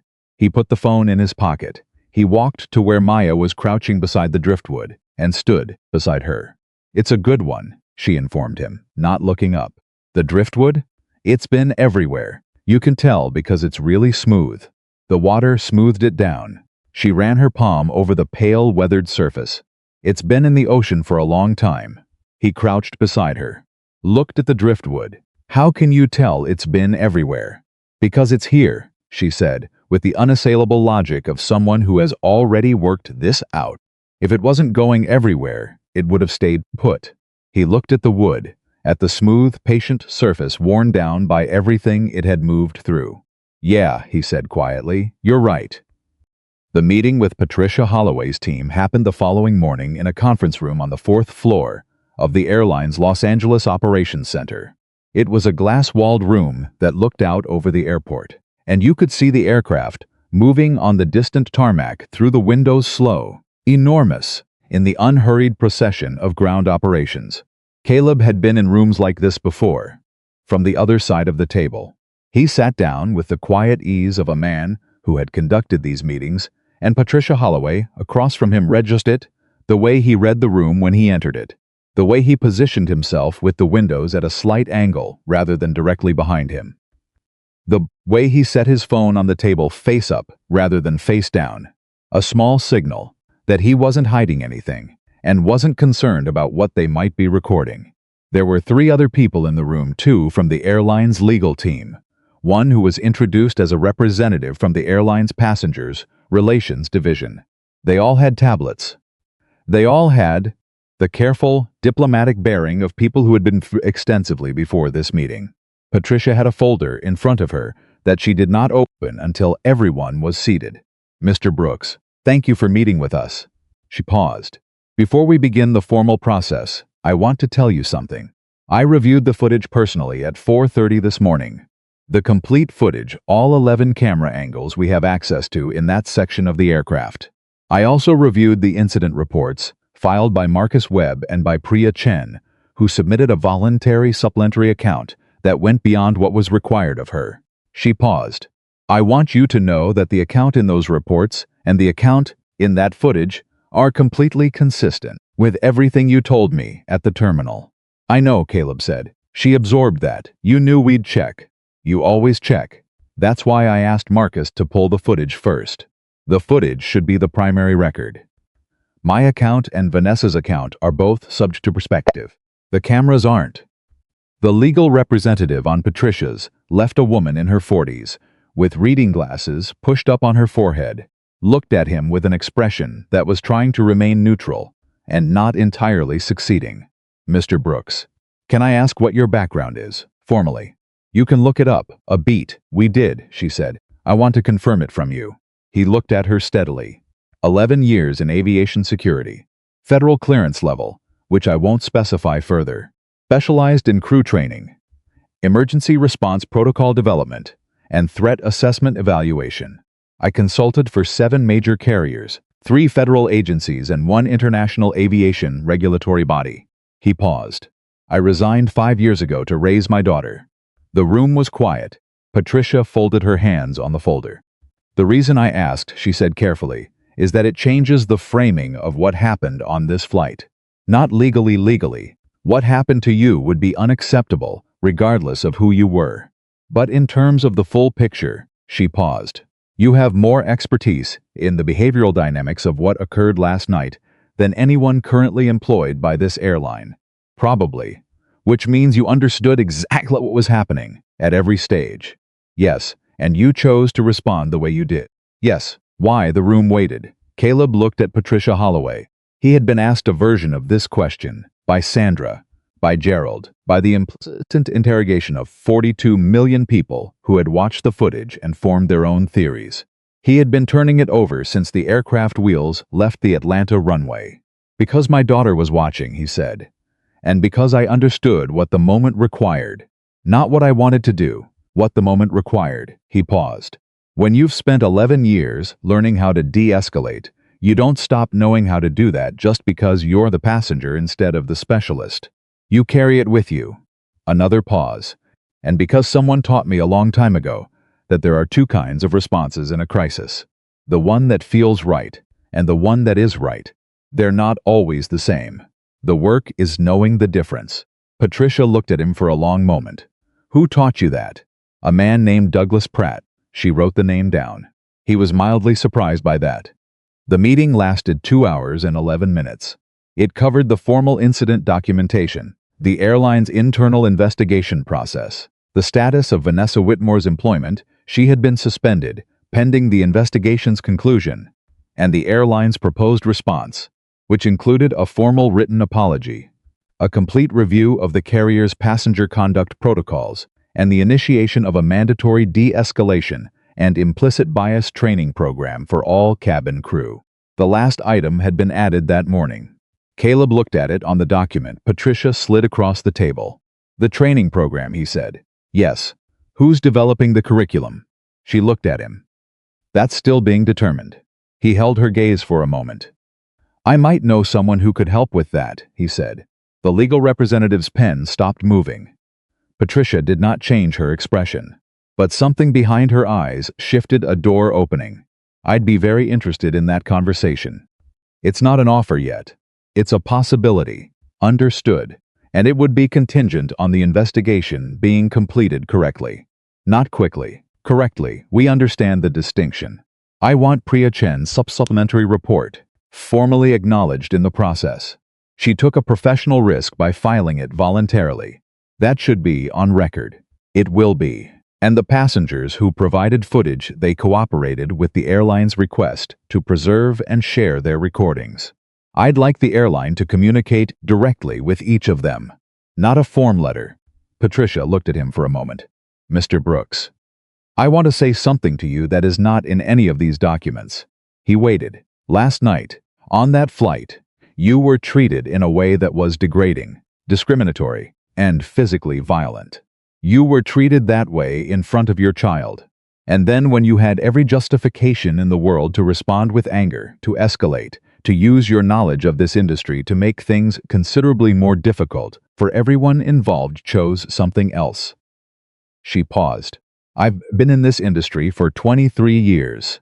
I have never seen a passenger respond to what you experienced the way you responded. And I don't say that as a corporate talking point. I say it because it is true, and because I think you should hear it from someone who knows what they're comparing it to." Caleb looked at her. "Thank you," he said. "You're welcome." She closed her folder. "Is there anything else you need from us today?" He thought about it. "Maya wants to see the Getty Center." Is there anything you can do about LA traffic at 2 in the afternoon? The legal representative made a sound that was almost a laugh before she caught it. Patricia Holloway allowed herself a full, genuine smile, the first one he had seen from her, that wasn't measured and calibrated for the room. I'm afraid that's outside our jurisdiction, she said. But I'll see what I can do. She could not, in fact, do anything about LA traffic at 2 in the afternoon. It was terrible. The way LA traffic is always terrible.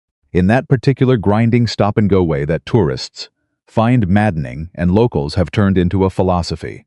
Their driver inched north on the 405, while Maya sat in the back seat with her collection of beach shells spread on the seat beside her, categorizing them by size with the focused bureaucratic energy she brought to organizational tasks.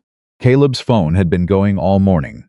He had, in consultation with Sandra and with Douglas, and with a calm, methodical attorney named Raymond Okafor, whom Douglas had recommended, made a decision about media. One statement, released at noon, carefully worded, factual without being clinical, human without being performed. Raymond had drafted it. Caleb had rewritten it in his own voice. 3 sentences had gone back and forth between them before it was right.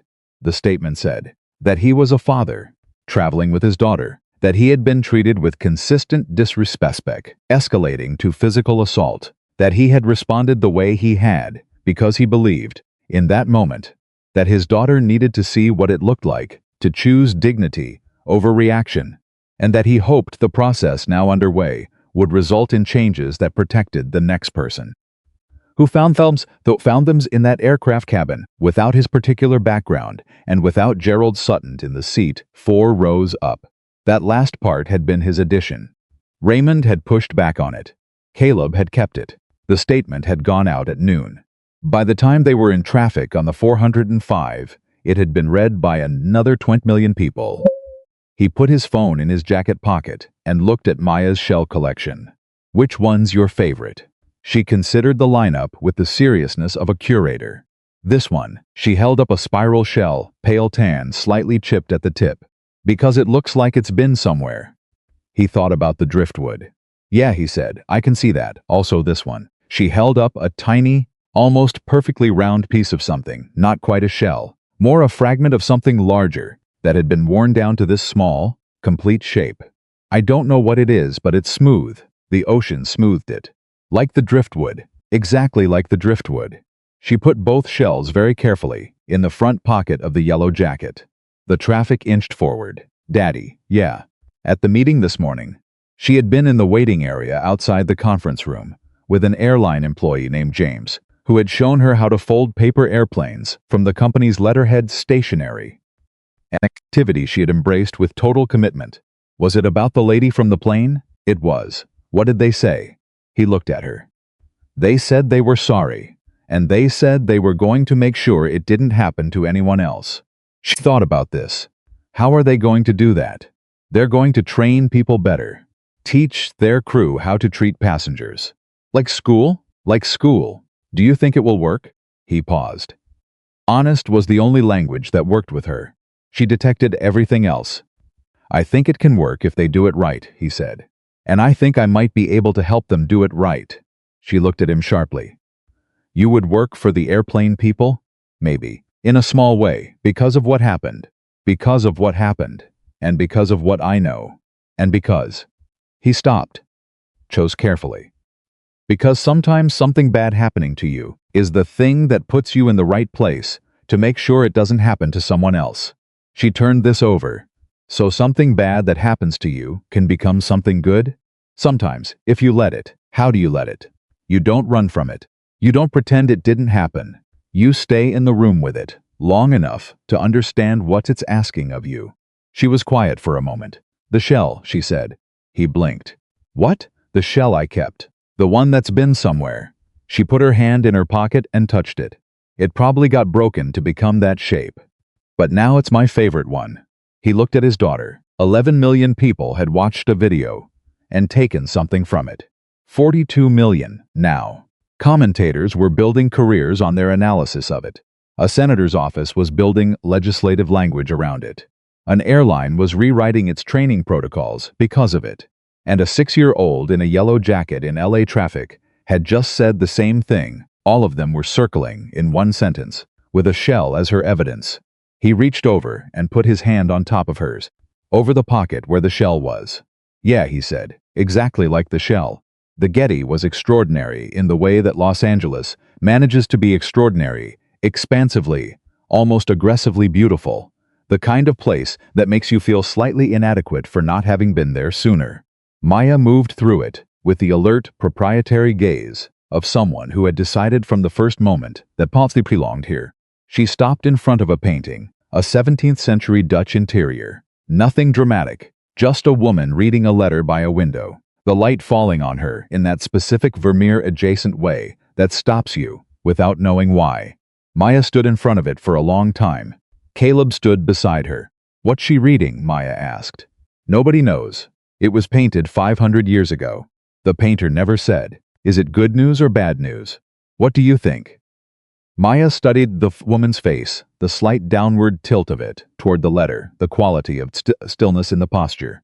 "I think it's a letter from someone she misses," Maya said, "because she's holding it really carefully.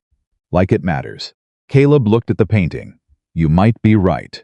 And I think she's happy and sad at the same time. Because when you miss someone and you get a letter from them, you're happy and sad." He looked at his daughter, standing in front of a 500-year-old painting, reading it with her whole self. "You've felt that?" She glanced up at him. "Sometimes I feel it about Mama," he breathed. "Yeah? I don't remember her.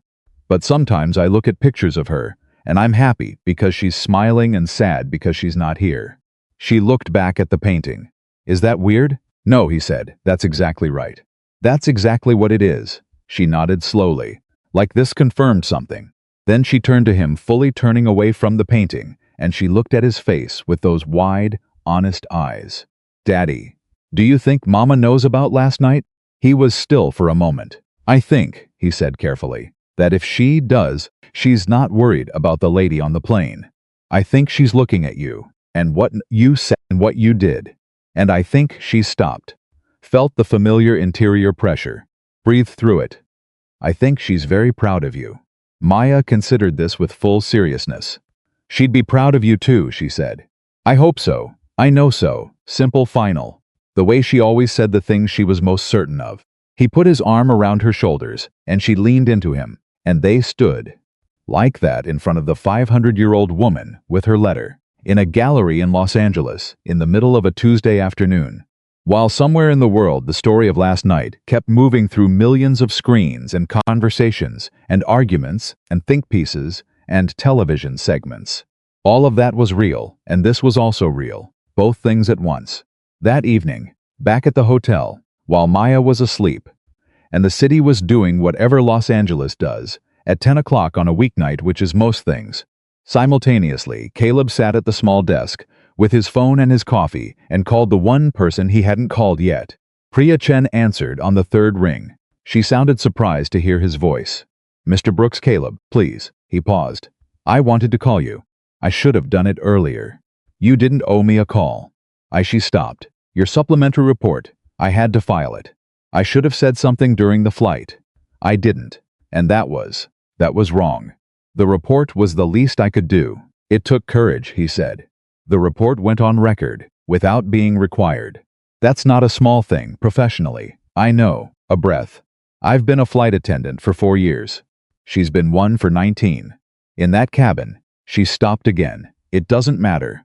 It doesn't justify anything, no, but it explains something.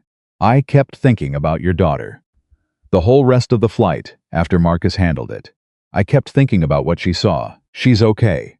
I know, I saw you carry her to first class." A pause.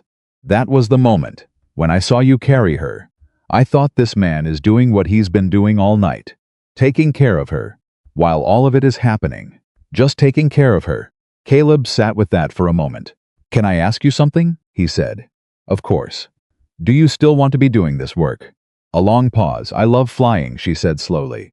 "I love There's a moment when you're at altitude and it's the middle of the night and most of the passengers are sleeping and you're in the galley with a cup of coffee and the aircraft is just humming.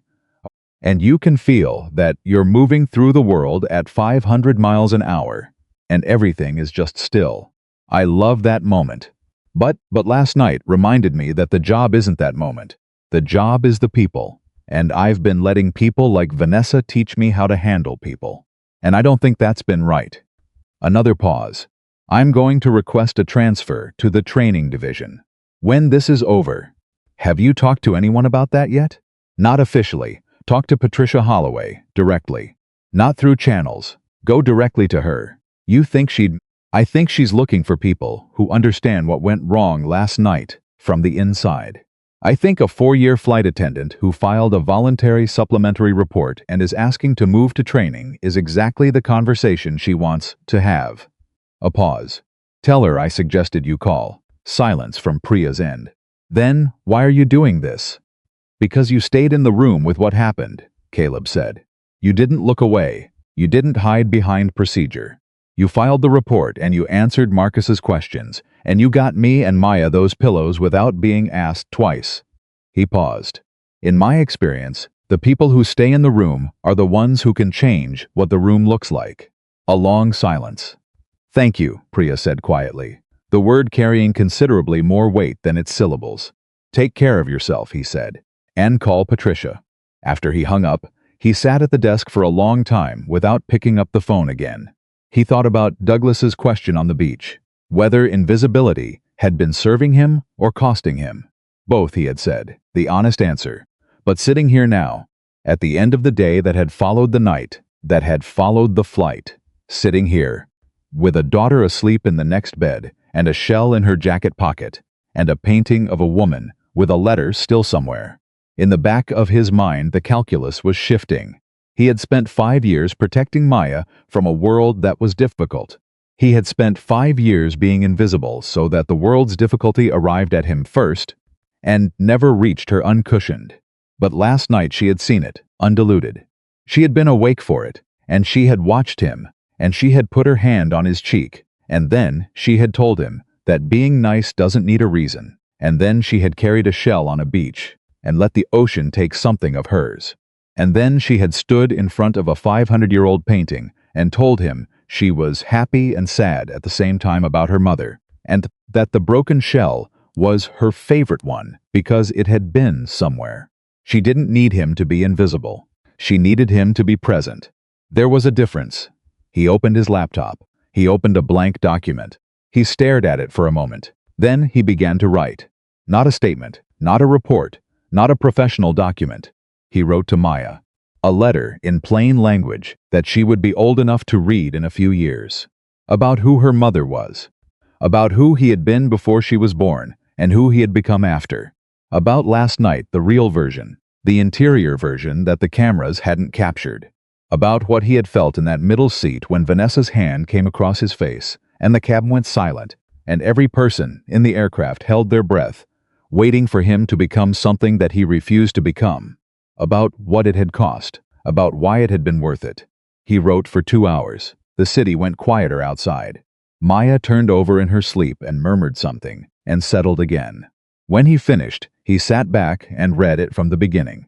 It was the most honest thing he had written in 5 years. Maybe longer. He saved it, closed the laptop, turned off the desk light, lay down beside his daughter in the dark. She was warm and still. He could hear her breathing, the slow, deep, untroubled breathing of a child who had seen the Pacific Ocean today and given it a shell and called it even. He put his hand gently over hers, covering the pocket of the yellow jacket that lay folded on the blanket between them. The shell was still there, smooth, complete, worn to its shape by everything it had moved through. He closed his eyes. 3 months after Flight 2247 landed at LAX, Caleb Brooks walked into a federal hearing room in Washington, D.C., wearing a dark suit he had not worn in 5 years. It still fit. He had checked. The night before, standing in the bathroom mirror of the hotel near Capitol Hill, and there had been something quietly satisfying about the fact that it did not vanity, but the confirmation of a continuity he had not been sure was still there. The man who had worn this suit to federal briefings and airport terminals and carrier headquarters across the country was still, underneath 5 years of logistics, shifts, and school drop-offs, and grocery runs, and 4A. Baby fevers the same man. He had just been elsewhere for a while. Sandra had flown up from Charlotte to stay with Maya while he testified. They were at the hotel 2 blocks over. Maya, almost certainly awake, despite the hour, probably attempting to negotiate with Sandra about screen time, the way she negotiated everything with the patient. Systematic persistence of a person who had decided that most rules were opening positions in a longer conversation. He had called to check before leaving. Sandra had answered with the sound of the television clearly audible in the background, and Maya's voice somewhere behind her. "She's fine," Sandra said immediately. "She's been drawing since 7 o'clock. What is she drawing?" "You in the suit. She drew you in the suit." "She hasn't seen me in the suit. She apparently has opinions about what you look like in it anyway." A pause. "She's fine, Caleb. Go do what you need to do." He had stood in the hotel bathroom holding his phone and looking at himself in the mirror in the dark suit, and something had moved through him, not nervousness exactly, but the heightened quality of attention that comes before things that matter. The same feeling he used to get before major briefings, before situations where the outcome would move things. "Tell her I'll call after," he said. "She knows. She said to tell you to speak clearly so the senators can hear." He had put the phone down and looked at himself in the mirror for a long moment. "Speak clearly so the senators can hear." He almost smiled.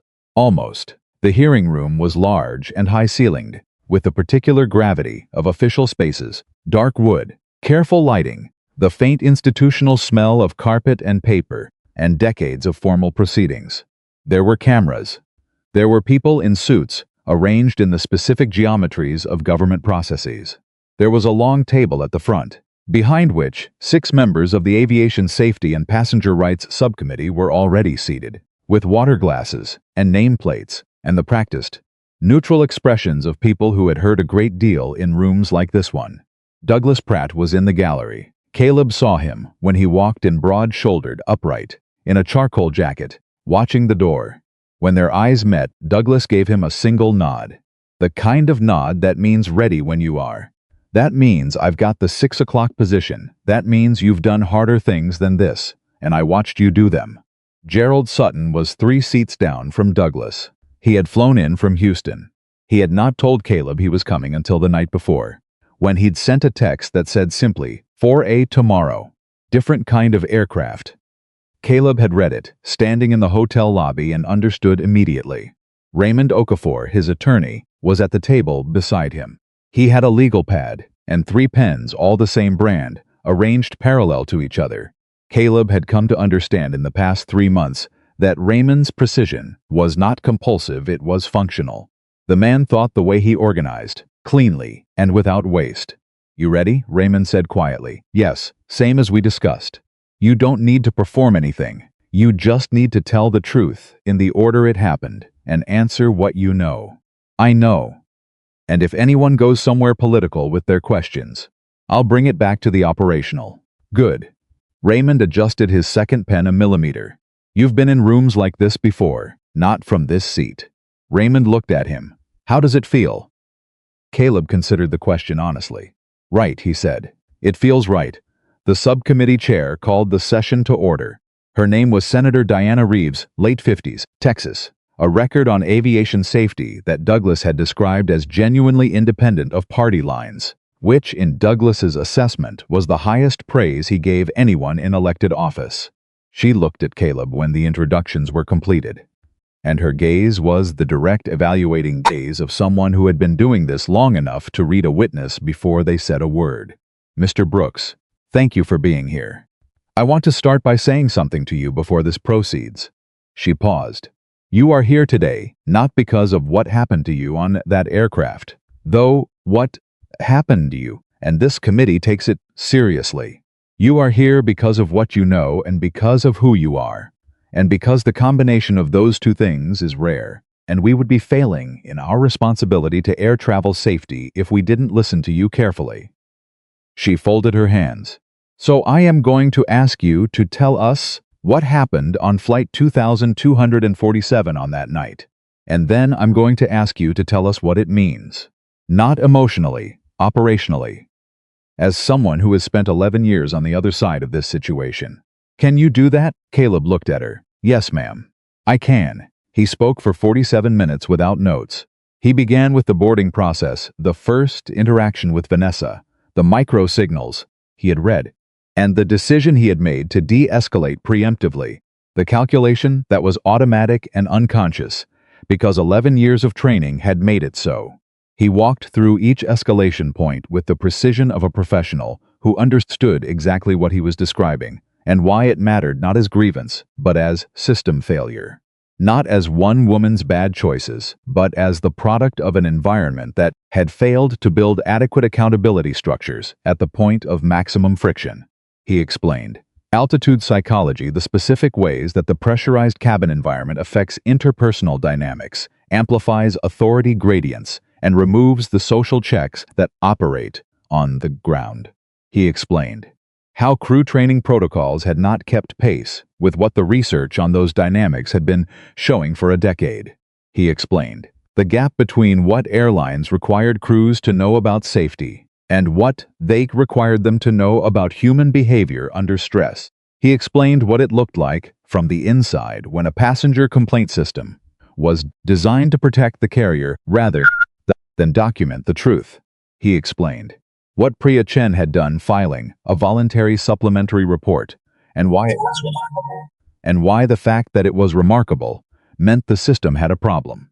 He explained the footage. Not as evidence of what Vanessa had done. The committee had reviewed the footage, but as evidence of what the cabin response had been. The way witnesses had been present and had chosen to step forward. The way Marcus Webb had responded when given the authority and the information to respond correctly. The way the system, when its individual components functioned as designed, had actually worked. The system is not broken, he said. I want to be clear about that because I think people watching this will expect me to say it is. It's not entirely broken. The pieces are there. What's broken is the connective tissue, the structures that ensure accountability operates in real time before a situation becomes irreversible rather than after. The investigation process, the documentation protocols, the crew training that equips people to recognize escalation before it becomes assault. The mechanisms that make it possible for a junior crew member to say out loud, in the moment, that what a senior crew member is doing is wrong. He paused. Priya Chen said it afterward, in writing, at professional risk to herself. She should have had the training and the institutional support to say it in the galley at 35,000 feet. She didn't. That's what we need to fix. Senator Reeves was looking at him steadily. Mr. Brooks, let me ask you something that's outside the operational frame for a moment. She paused. When you chose to respond the way you did, when you turned to your daughter, instead of responding to what had just been done to you, was that a professional decision or a personal one? The room was very quiet. Caleb looked at her. Both, he said. In the same moment, I looked at my daughter's face and I made a calculation. The calculation was, what does she need to see from me right now? And the answer was not what I wanted to do. The answer was who I needed to be. He paused. My former supervisor used to make a distinction between reacting and responding. A reaction belongs to the moment that caused it. A response belongs to the outcome you're building toward. In that moment, I wasn't building toward Vanessa Whitmore. I was building toward my daughter. Another pause. But I want to say something else about that. The reason I was able to make that choice is because I had training, because I had 11 years of learning how to hold myself still in high-pressure situations. Most passengers don't have that.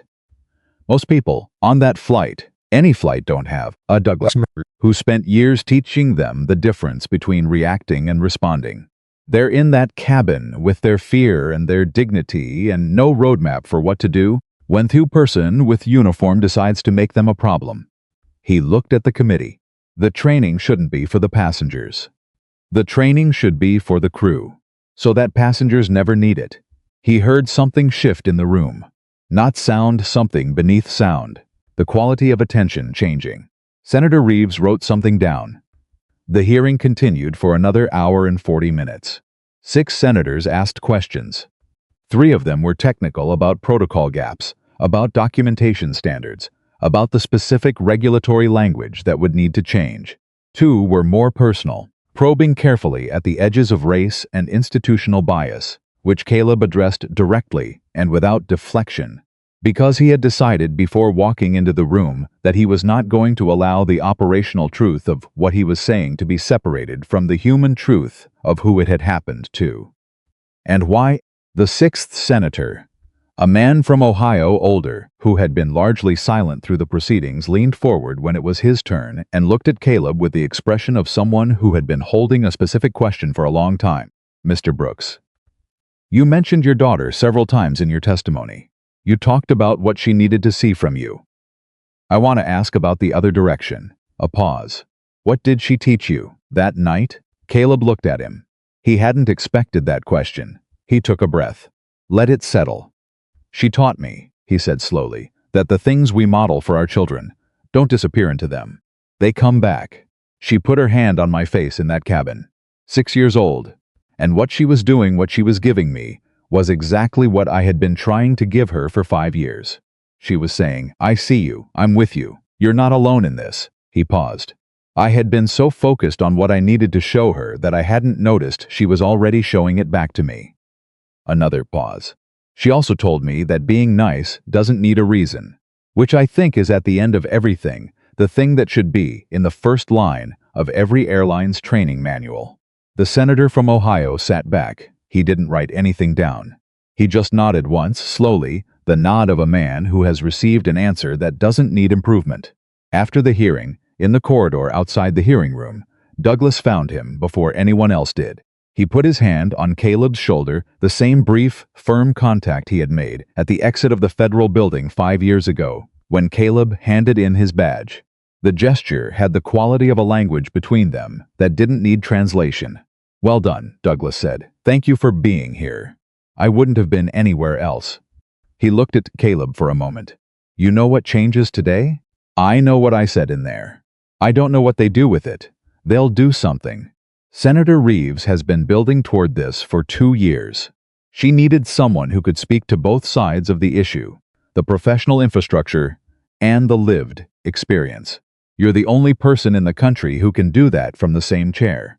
He paused. It's going to move, I know. How does that feel? Caleb looked down the corridor, the high ceilings, the formal light, the steady movement of aides and officials, and the ordinary machinery of government proceeding around them. Like something I should have come back to sooner, he said, and like exactly the right time. Gerald appeared behind Douglas. He looked satisfied in the way of a man who had been confident about the outcome before it occurred, and finds no particular pleasure in being right, because he expected nothing less. I have a car, Gerald said, and a lunch reservation at a place that requires neither of us to eat airport food. Come. Raymond joined them a moment later, legal pad under his arm, pens in his jacket pocket. He looked at Caleb with the careful assessment of someone tallying results. Good testimony, he said. Good prep, Caleb answered. Raymond allowed himself a small, precise smile. Yes, both. They went to lunch. It was a corner restaurant, 3 blocks from the Capitol, the kind of place that is simultaneously unpretentious and very good, the kind that exists in Washington specifically to provide a location where people who have just done things that matter can sit down and eat a meal without the weight of it being the only thing in the room. They talked about Maya. Gerald had visited them in Atlanta 6 weeks after the flight. He had come for a meeting and extended his stay by 1 day for no official reason, and he had spent 2 hours at Caleb's kitchen table while Maya showed him her shell collection, her crayon notebook, and her developing theory about why California ice cream was superior to Georgia ice cream, which she could not prove empirically but remained committed to. She's building a case, Gerald said now, over his food. She's going to be a lawyer. She's going to be whatever she decides to be, Caleb said. She'll decide it precisely and commit to it completely and make everyone else adjust. Lauren, Douglas said. Lauren, Gerald agreed. And you, Douglas added, looking at Caleb. Don't minimize the you in her. Caleb picked up his coffee. She's better than me. Of course she is. That's how it's supposed to work. Raymond, who had been listening to this exchange with the attentive silence of a man, for information about clients that would be useful to him, said, She sounds formidable. She's 6, Caleb said. I know. That's what makes it formidable. After lunch, in the car back to the hotel, Caleb called Maya. She answered immediately, which meant she had been holding the phone, waiting. Daddy, hey baby, how are you doing? Good. Sandra let me order room service. Did she? I got the pancakes even though it's afternoon. California logic. I told Sandra that. A pause. How was the senators? The senators were good. Did they listen? They did. Good. Satisfied. Complete. Did you speak clearly? I tried. A beat. Did you tell them about the shell? He paused. What do you mean? The thing I said. About the shell that's been somewhere. Her voice had the slightly elevated quality of a child who wants to make sure something important has been communicated. I told Sandra about it, and she said it was really good. She said, you should have said it. He thought about the senator from Ohio, about the question he hadn't expected, and the answer it had drawn out of him, about what she had given him in that cabin, and what he had given back in the hearing room. I found a way to say it, he said, in my own words. Okay, pause. Daddy? Yeah, when you come back, can we go to the beach again? We're in Atlanta, baby. I know. But can we go to a beach? Any beach? He looked out the car window at Washington, moving past the monuments, the wide avenues, the formal grandeur of a city that runs on consequence. Yeah, he said. We'll find a beach, and look for shells. And look for shells. Okay. And then, as an afterthought, that was not an afterthought at all. I love you, Daddy. I love you, Maya. He held the phone after the call ended and looked at it for a moment. Then he put it in his pocket. The legislation that came out of the subcommittee hearings took 11 months to pass. It was not everything Caleb had recommended. It never was. That was the nature of the process, the compression and compromise and negotiation that turned specific truths into general policy. But the core provisions were there. Mandatory de-escalation training for all cabin crew. Standardized real-time incident documentation protocols, accessible to ground supervisors during flight. A protected reporting mechanism for junior crew members to flag escalating situations without career consequence. And a passenger rights disclosure requirement that made airline accountability visible rather than procedural. Senator Reeves called Caleb the morning the bill passed. You should know, she said, without preamble, that the protected reporting provision exists because of what you said about Priya Chen, specifically what you said about her, that she should have been able to say it in the galley at 35,000 feet. That sentence showed up in the committee report. It showed up in the floor debate. It is. You want the completely honest account, the reason that provision survived the conference committee. Caleb was in his kitchen in Atlanta. It was 7:15 in the morning. Maya was at the table eating cereal and reading a library book about ocean animals. She had discovered, 3 weeks ago, that the ocean was full of creatures she had never heard of, and had since been systematically working through every book the local library carried on the subject. I appreciate you telling me that, he said. I thought you should hear it directly. A pause. Mr. Brooks, I want to ask you something, and this is not a formal inquiry. This is me, as someone who now has some understanding of what you're capable of, asking a direct question. Go ahead. What are you doing next? He looked at Maya. She had stopped reading and was looking at him with the attentive eyes of a child who is tracking a conversation from its edges. I'm developing a training curriculum, he said, for airline crew. De-escalation, bias recognition, accountability in real time. Patricia Holloway's carrier is the first. We're piloting it in the spring. If it works the way I think it will, we'll take it to other carriers. Who's the we? Me, Douglas Pratt, and a flight attendant named Priya Chen, who transferred to training 8 weeks ago and has already rewritten 3 sections of the existing protocol in ways that make the original look like a rough draft. A brief silence from Senator Reeves. Priya Chen. She stayed in the room, Caleb said. She's good. I'd like to speak with her at some point when the dust settles. I'll pass that along. Please do. Another pause. And Mr. Brooks, for what it's worth, what you did on that aircraft and what you did in that hearing room. Both of them, I think your daughter, is going to understand someday the full weight of what her father chose. Both times. He looked at Maya, who had given up pretending to read and was now watching him openly. I think she already does, he said, in her own way. The training program launched in April.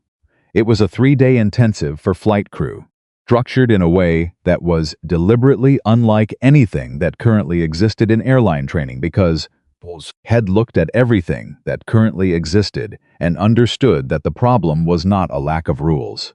The problem was a lack of genuine comprehension. Rules told people what to do. The curriculum he and Douglas and Priya had built was designed to help people understand why. Why altitude changes authority dynamics. Why uniform and institutional backing affect individual judgment. Why the person who seems like the problem is sometimes the person the system has already failed before the flight attendant ever reaches their row. The first cohort was 47 crew members. Priya ran the opening session. Caleb ran the afternoon of day 2, the hardest session, the one that required participants to sit with their own assumptions and examine them without the comfort of defensiveness. He had not stood in front of a room of airline professionals in 5 years. He stood in front of this one and felt the specific realignment of purpose that comes when something that was set aside is picked back up, not as if no time has passed, but with the full weight of the time that has, which makes it more solid than it was before. He started by telling them about Maya, not about the incident, not about Vanessa, not about the footage or the 42 million views or the hearing room. He told them about a girl on a beach who had bent down at the waterline and set a shell on the sand and stepped back and let the wave take it. He told them she had said, "I gave the ocean something, so it knows we were here." He looked at the 47 faces in front of him. "Every person who boards your aircraft is giving you something," he said. "Their trust, their safety, their willingness to be in an enclosed space at altitude, under your authority for hours at a time. They are handing you something real, and most of them will never know your name. And most of you will never know theirs." He paused. "This training is not about rules. It's about what you do with what people hand you. When they hand it to you in seat 31B at 2 a.m., with a broken tray table and a sleeping child. When they're tired and cramped and afraid and depending on you in a way they wouldn't choose if there was another option." He looked at the room. "You are the option every time. You are what they have." Another pause. "What are you going to do with that?" The room held the question. It was the right question. It would take all 3 days to begin to answer it properly. But the fact that it was being asked in this room, in this building, with these people, was itself an answer to a question Caleb had been carrying since that night in the middle seat of row 31, when the cabin went silent and his daughter put her hand on his cheek. The question had been, what comes after invisible? This came after invisible, this room, these people, this curriculum. Priya, standing at the whiteboard with her revised protocols and her 4 years of altitude knowledge and her courage. Douglas in the back row with his arms crossed and his veteran stillness. Patricia Holloway stopping by at the end of day 1 to observe quietly and leave without fanfare. This came after invisible. 6 months after the training program launched, Vanessa Whitmore sent Caleb a letter. Not an email, a letter. 3 pages, handwritten on plain paper, postmarked from a city in the Pacific Northwest, where she had apparently gone to live near her sister after the airline investigation concluded, and her employment was formally terminated. He read it, standing in the kitchen in Atlanta, while Maya was at school. It was not what he had expected. It was not a performance of remorse, not the legal adjacent apology of someone managing liability. It was the letter of a person who had spent 6 months sitting with the full weight of what she had done, and was not trying to reduce it. She wrote about the night, about what she had felt when she saw him at his seat, and she was specific about it, which he had not expected. She named what she had assumed, precisely, without deflecting into vagueness. She wrote that she had been carrying a set of accumulated assumptions built over 19 years in a profession that had quietly permitted her to act on them, and that the night on Flight 2247 was not the first time she had acted on them. It was simply the first time the consequences had reached her. She wrote that she had watched his testimony from a television in her sister's living room and had not been able to get off the couch for 2 hours after. She wrote that she had enrolled in a counseling program, that she was working, slowly and painfully, on understanding something about herself that she had been avoiding for most of her adult life. She wrote that she had not written to ask for forgiveness. She had written because she believed he deserved to know that what he had done, the choice he made in that moment, and the choice he made in every moment after it had reached her, had landed in her. Had, she wrote, changed something that I didn't know I was capable of changing. She wrote, "You said in the hearing that an apology matters most when it changes what happens next. I am trying. I wanted you to know that I am trying." She did not ask him to respond. He put the letter down on the kitchen counter. He stood there for a long time. He thought about what he had told Maya in the hotel in Los Angeles, that what happened to you could become something else if you stayed in the room with it long enough to understand what it was asking of you. He had said it about himself, about the incident becoming the training program, the testimony, the legislation. He had not expected it to be true for Vanessa too. But there it was. 3 handwritten pages of evidence that the same principle operated in directions he hadn't fully charted. He thought about what Maya had said about the woman in the painting, happy and sad at the same time. He had understood that as something Maya felt about her mother. He had not understood until this moment that it was also what he felt. Standing in his kitchen reading this letter, the layered, unresolvable combination of grief for what had happened and something that was not quite hope, but was moving in that direction. He picked up the letter, folded it, put it in the kitchen drawer where he kept the things that mattered enough to keep, but didn't yet have a permanent home. Then he sat down at the kitchen table with his coffee and opened his laptop.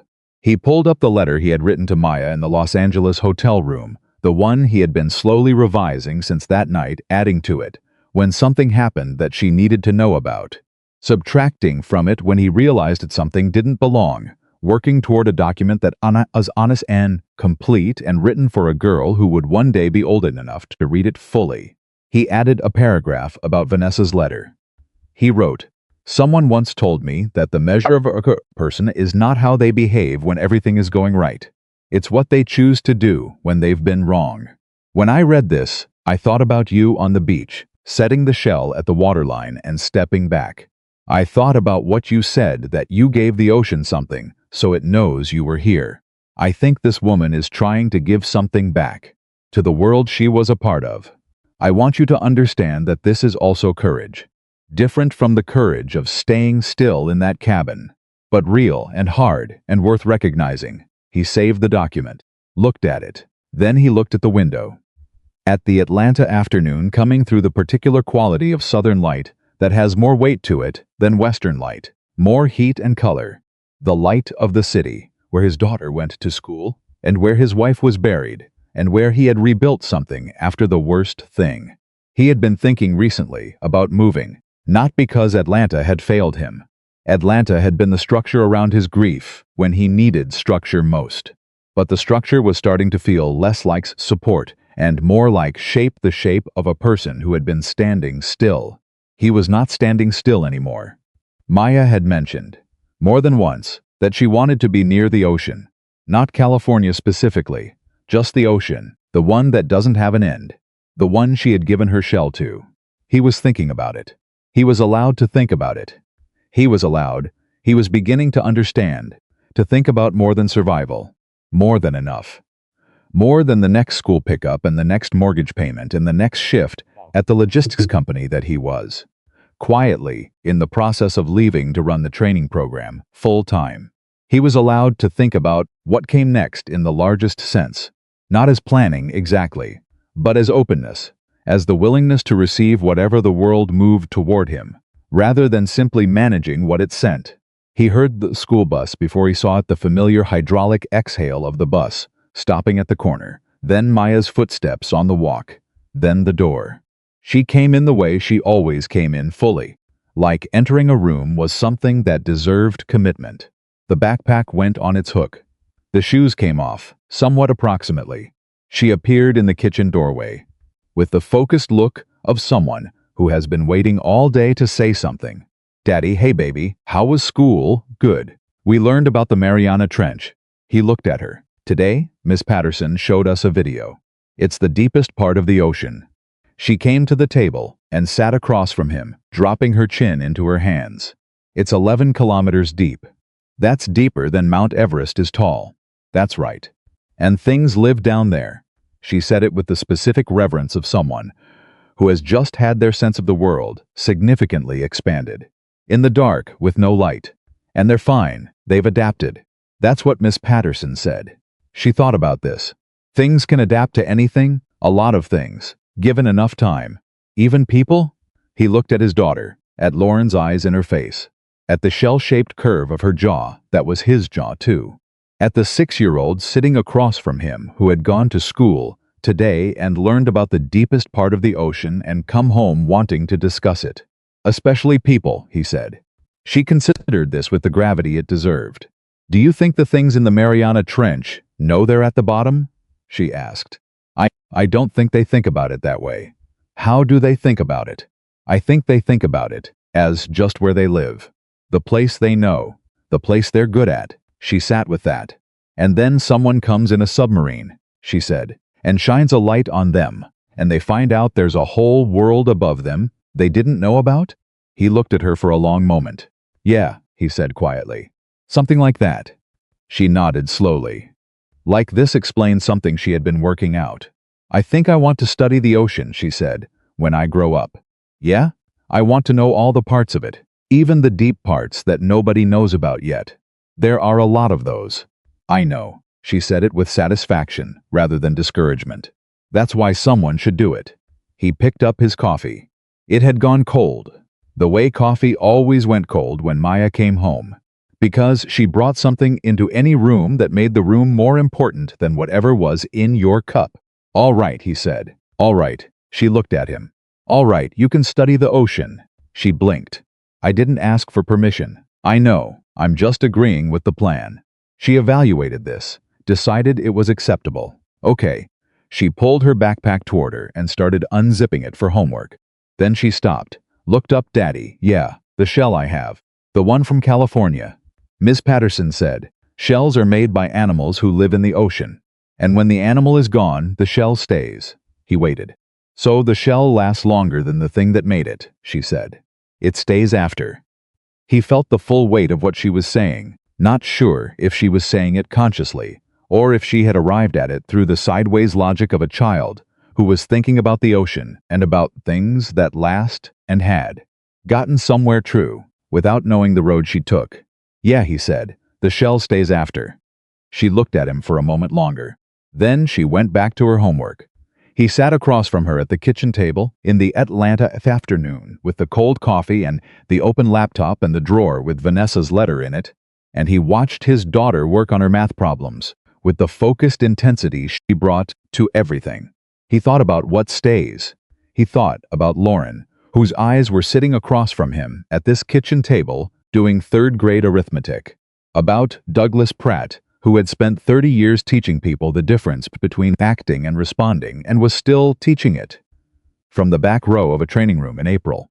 About Gerald Sutton, who had walked the length of an aircraft because he recognized a man who deserved to be seen. About Priya Chen, standing at a whiteboard with revised protocols and the kind of professional courage that doesn't announce itself. About Marcus Webb, who had looked at his face first. About the woman in 34A who had raised her voice when no one else would. About the gray-haired man with the paperback who had stood up without knowing why.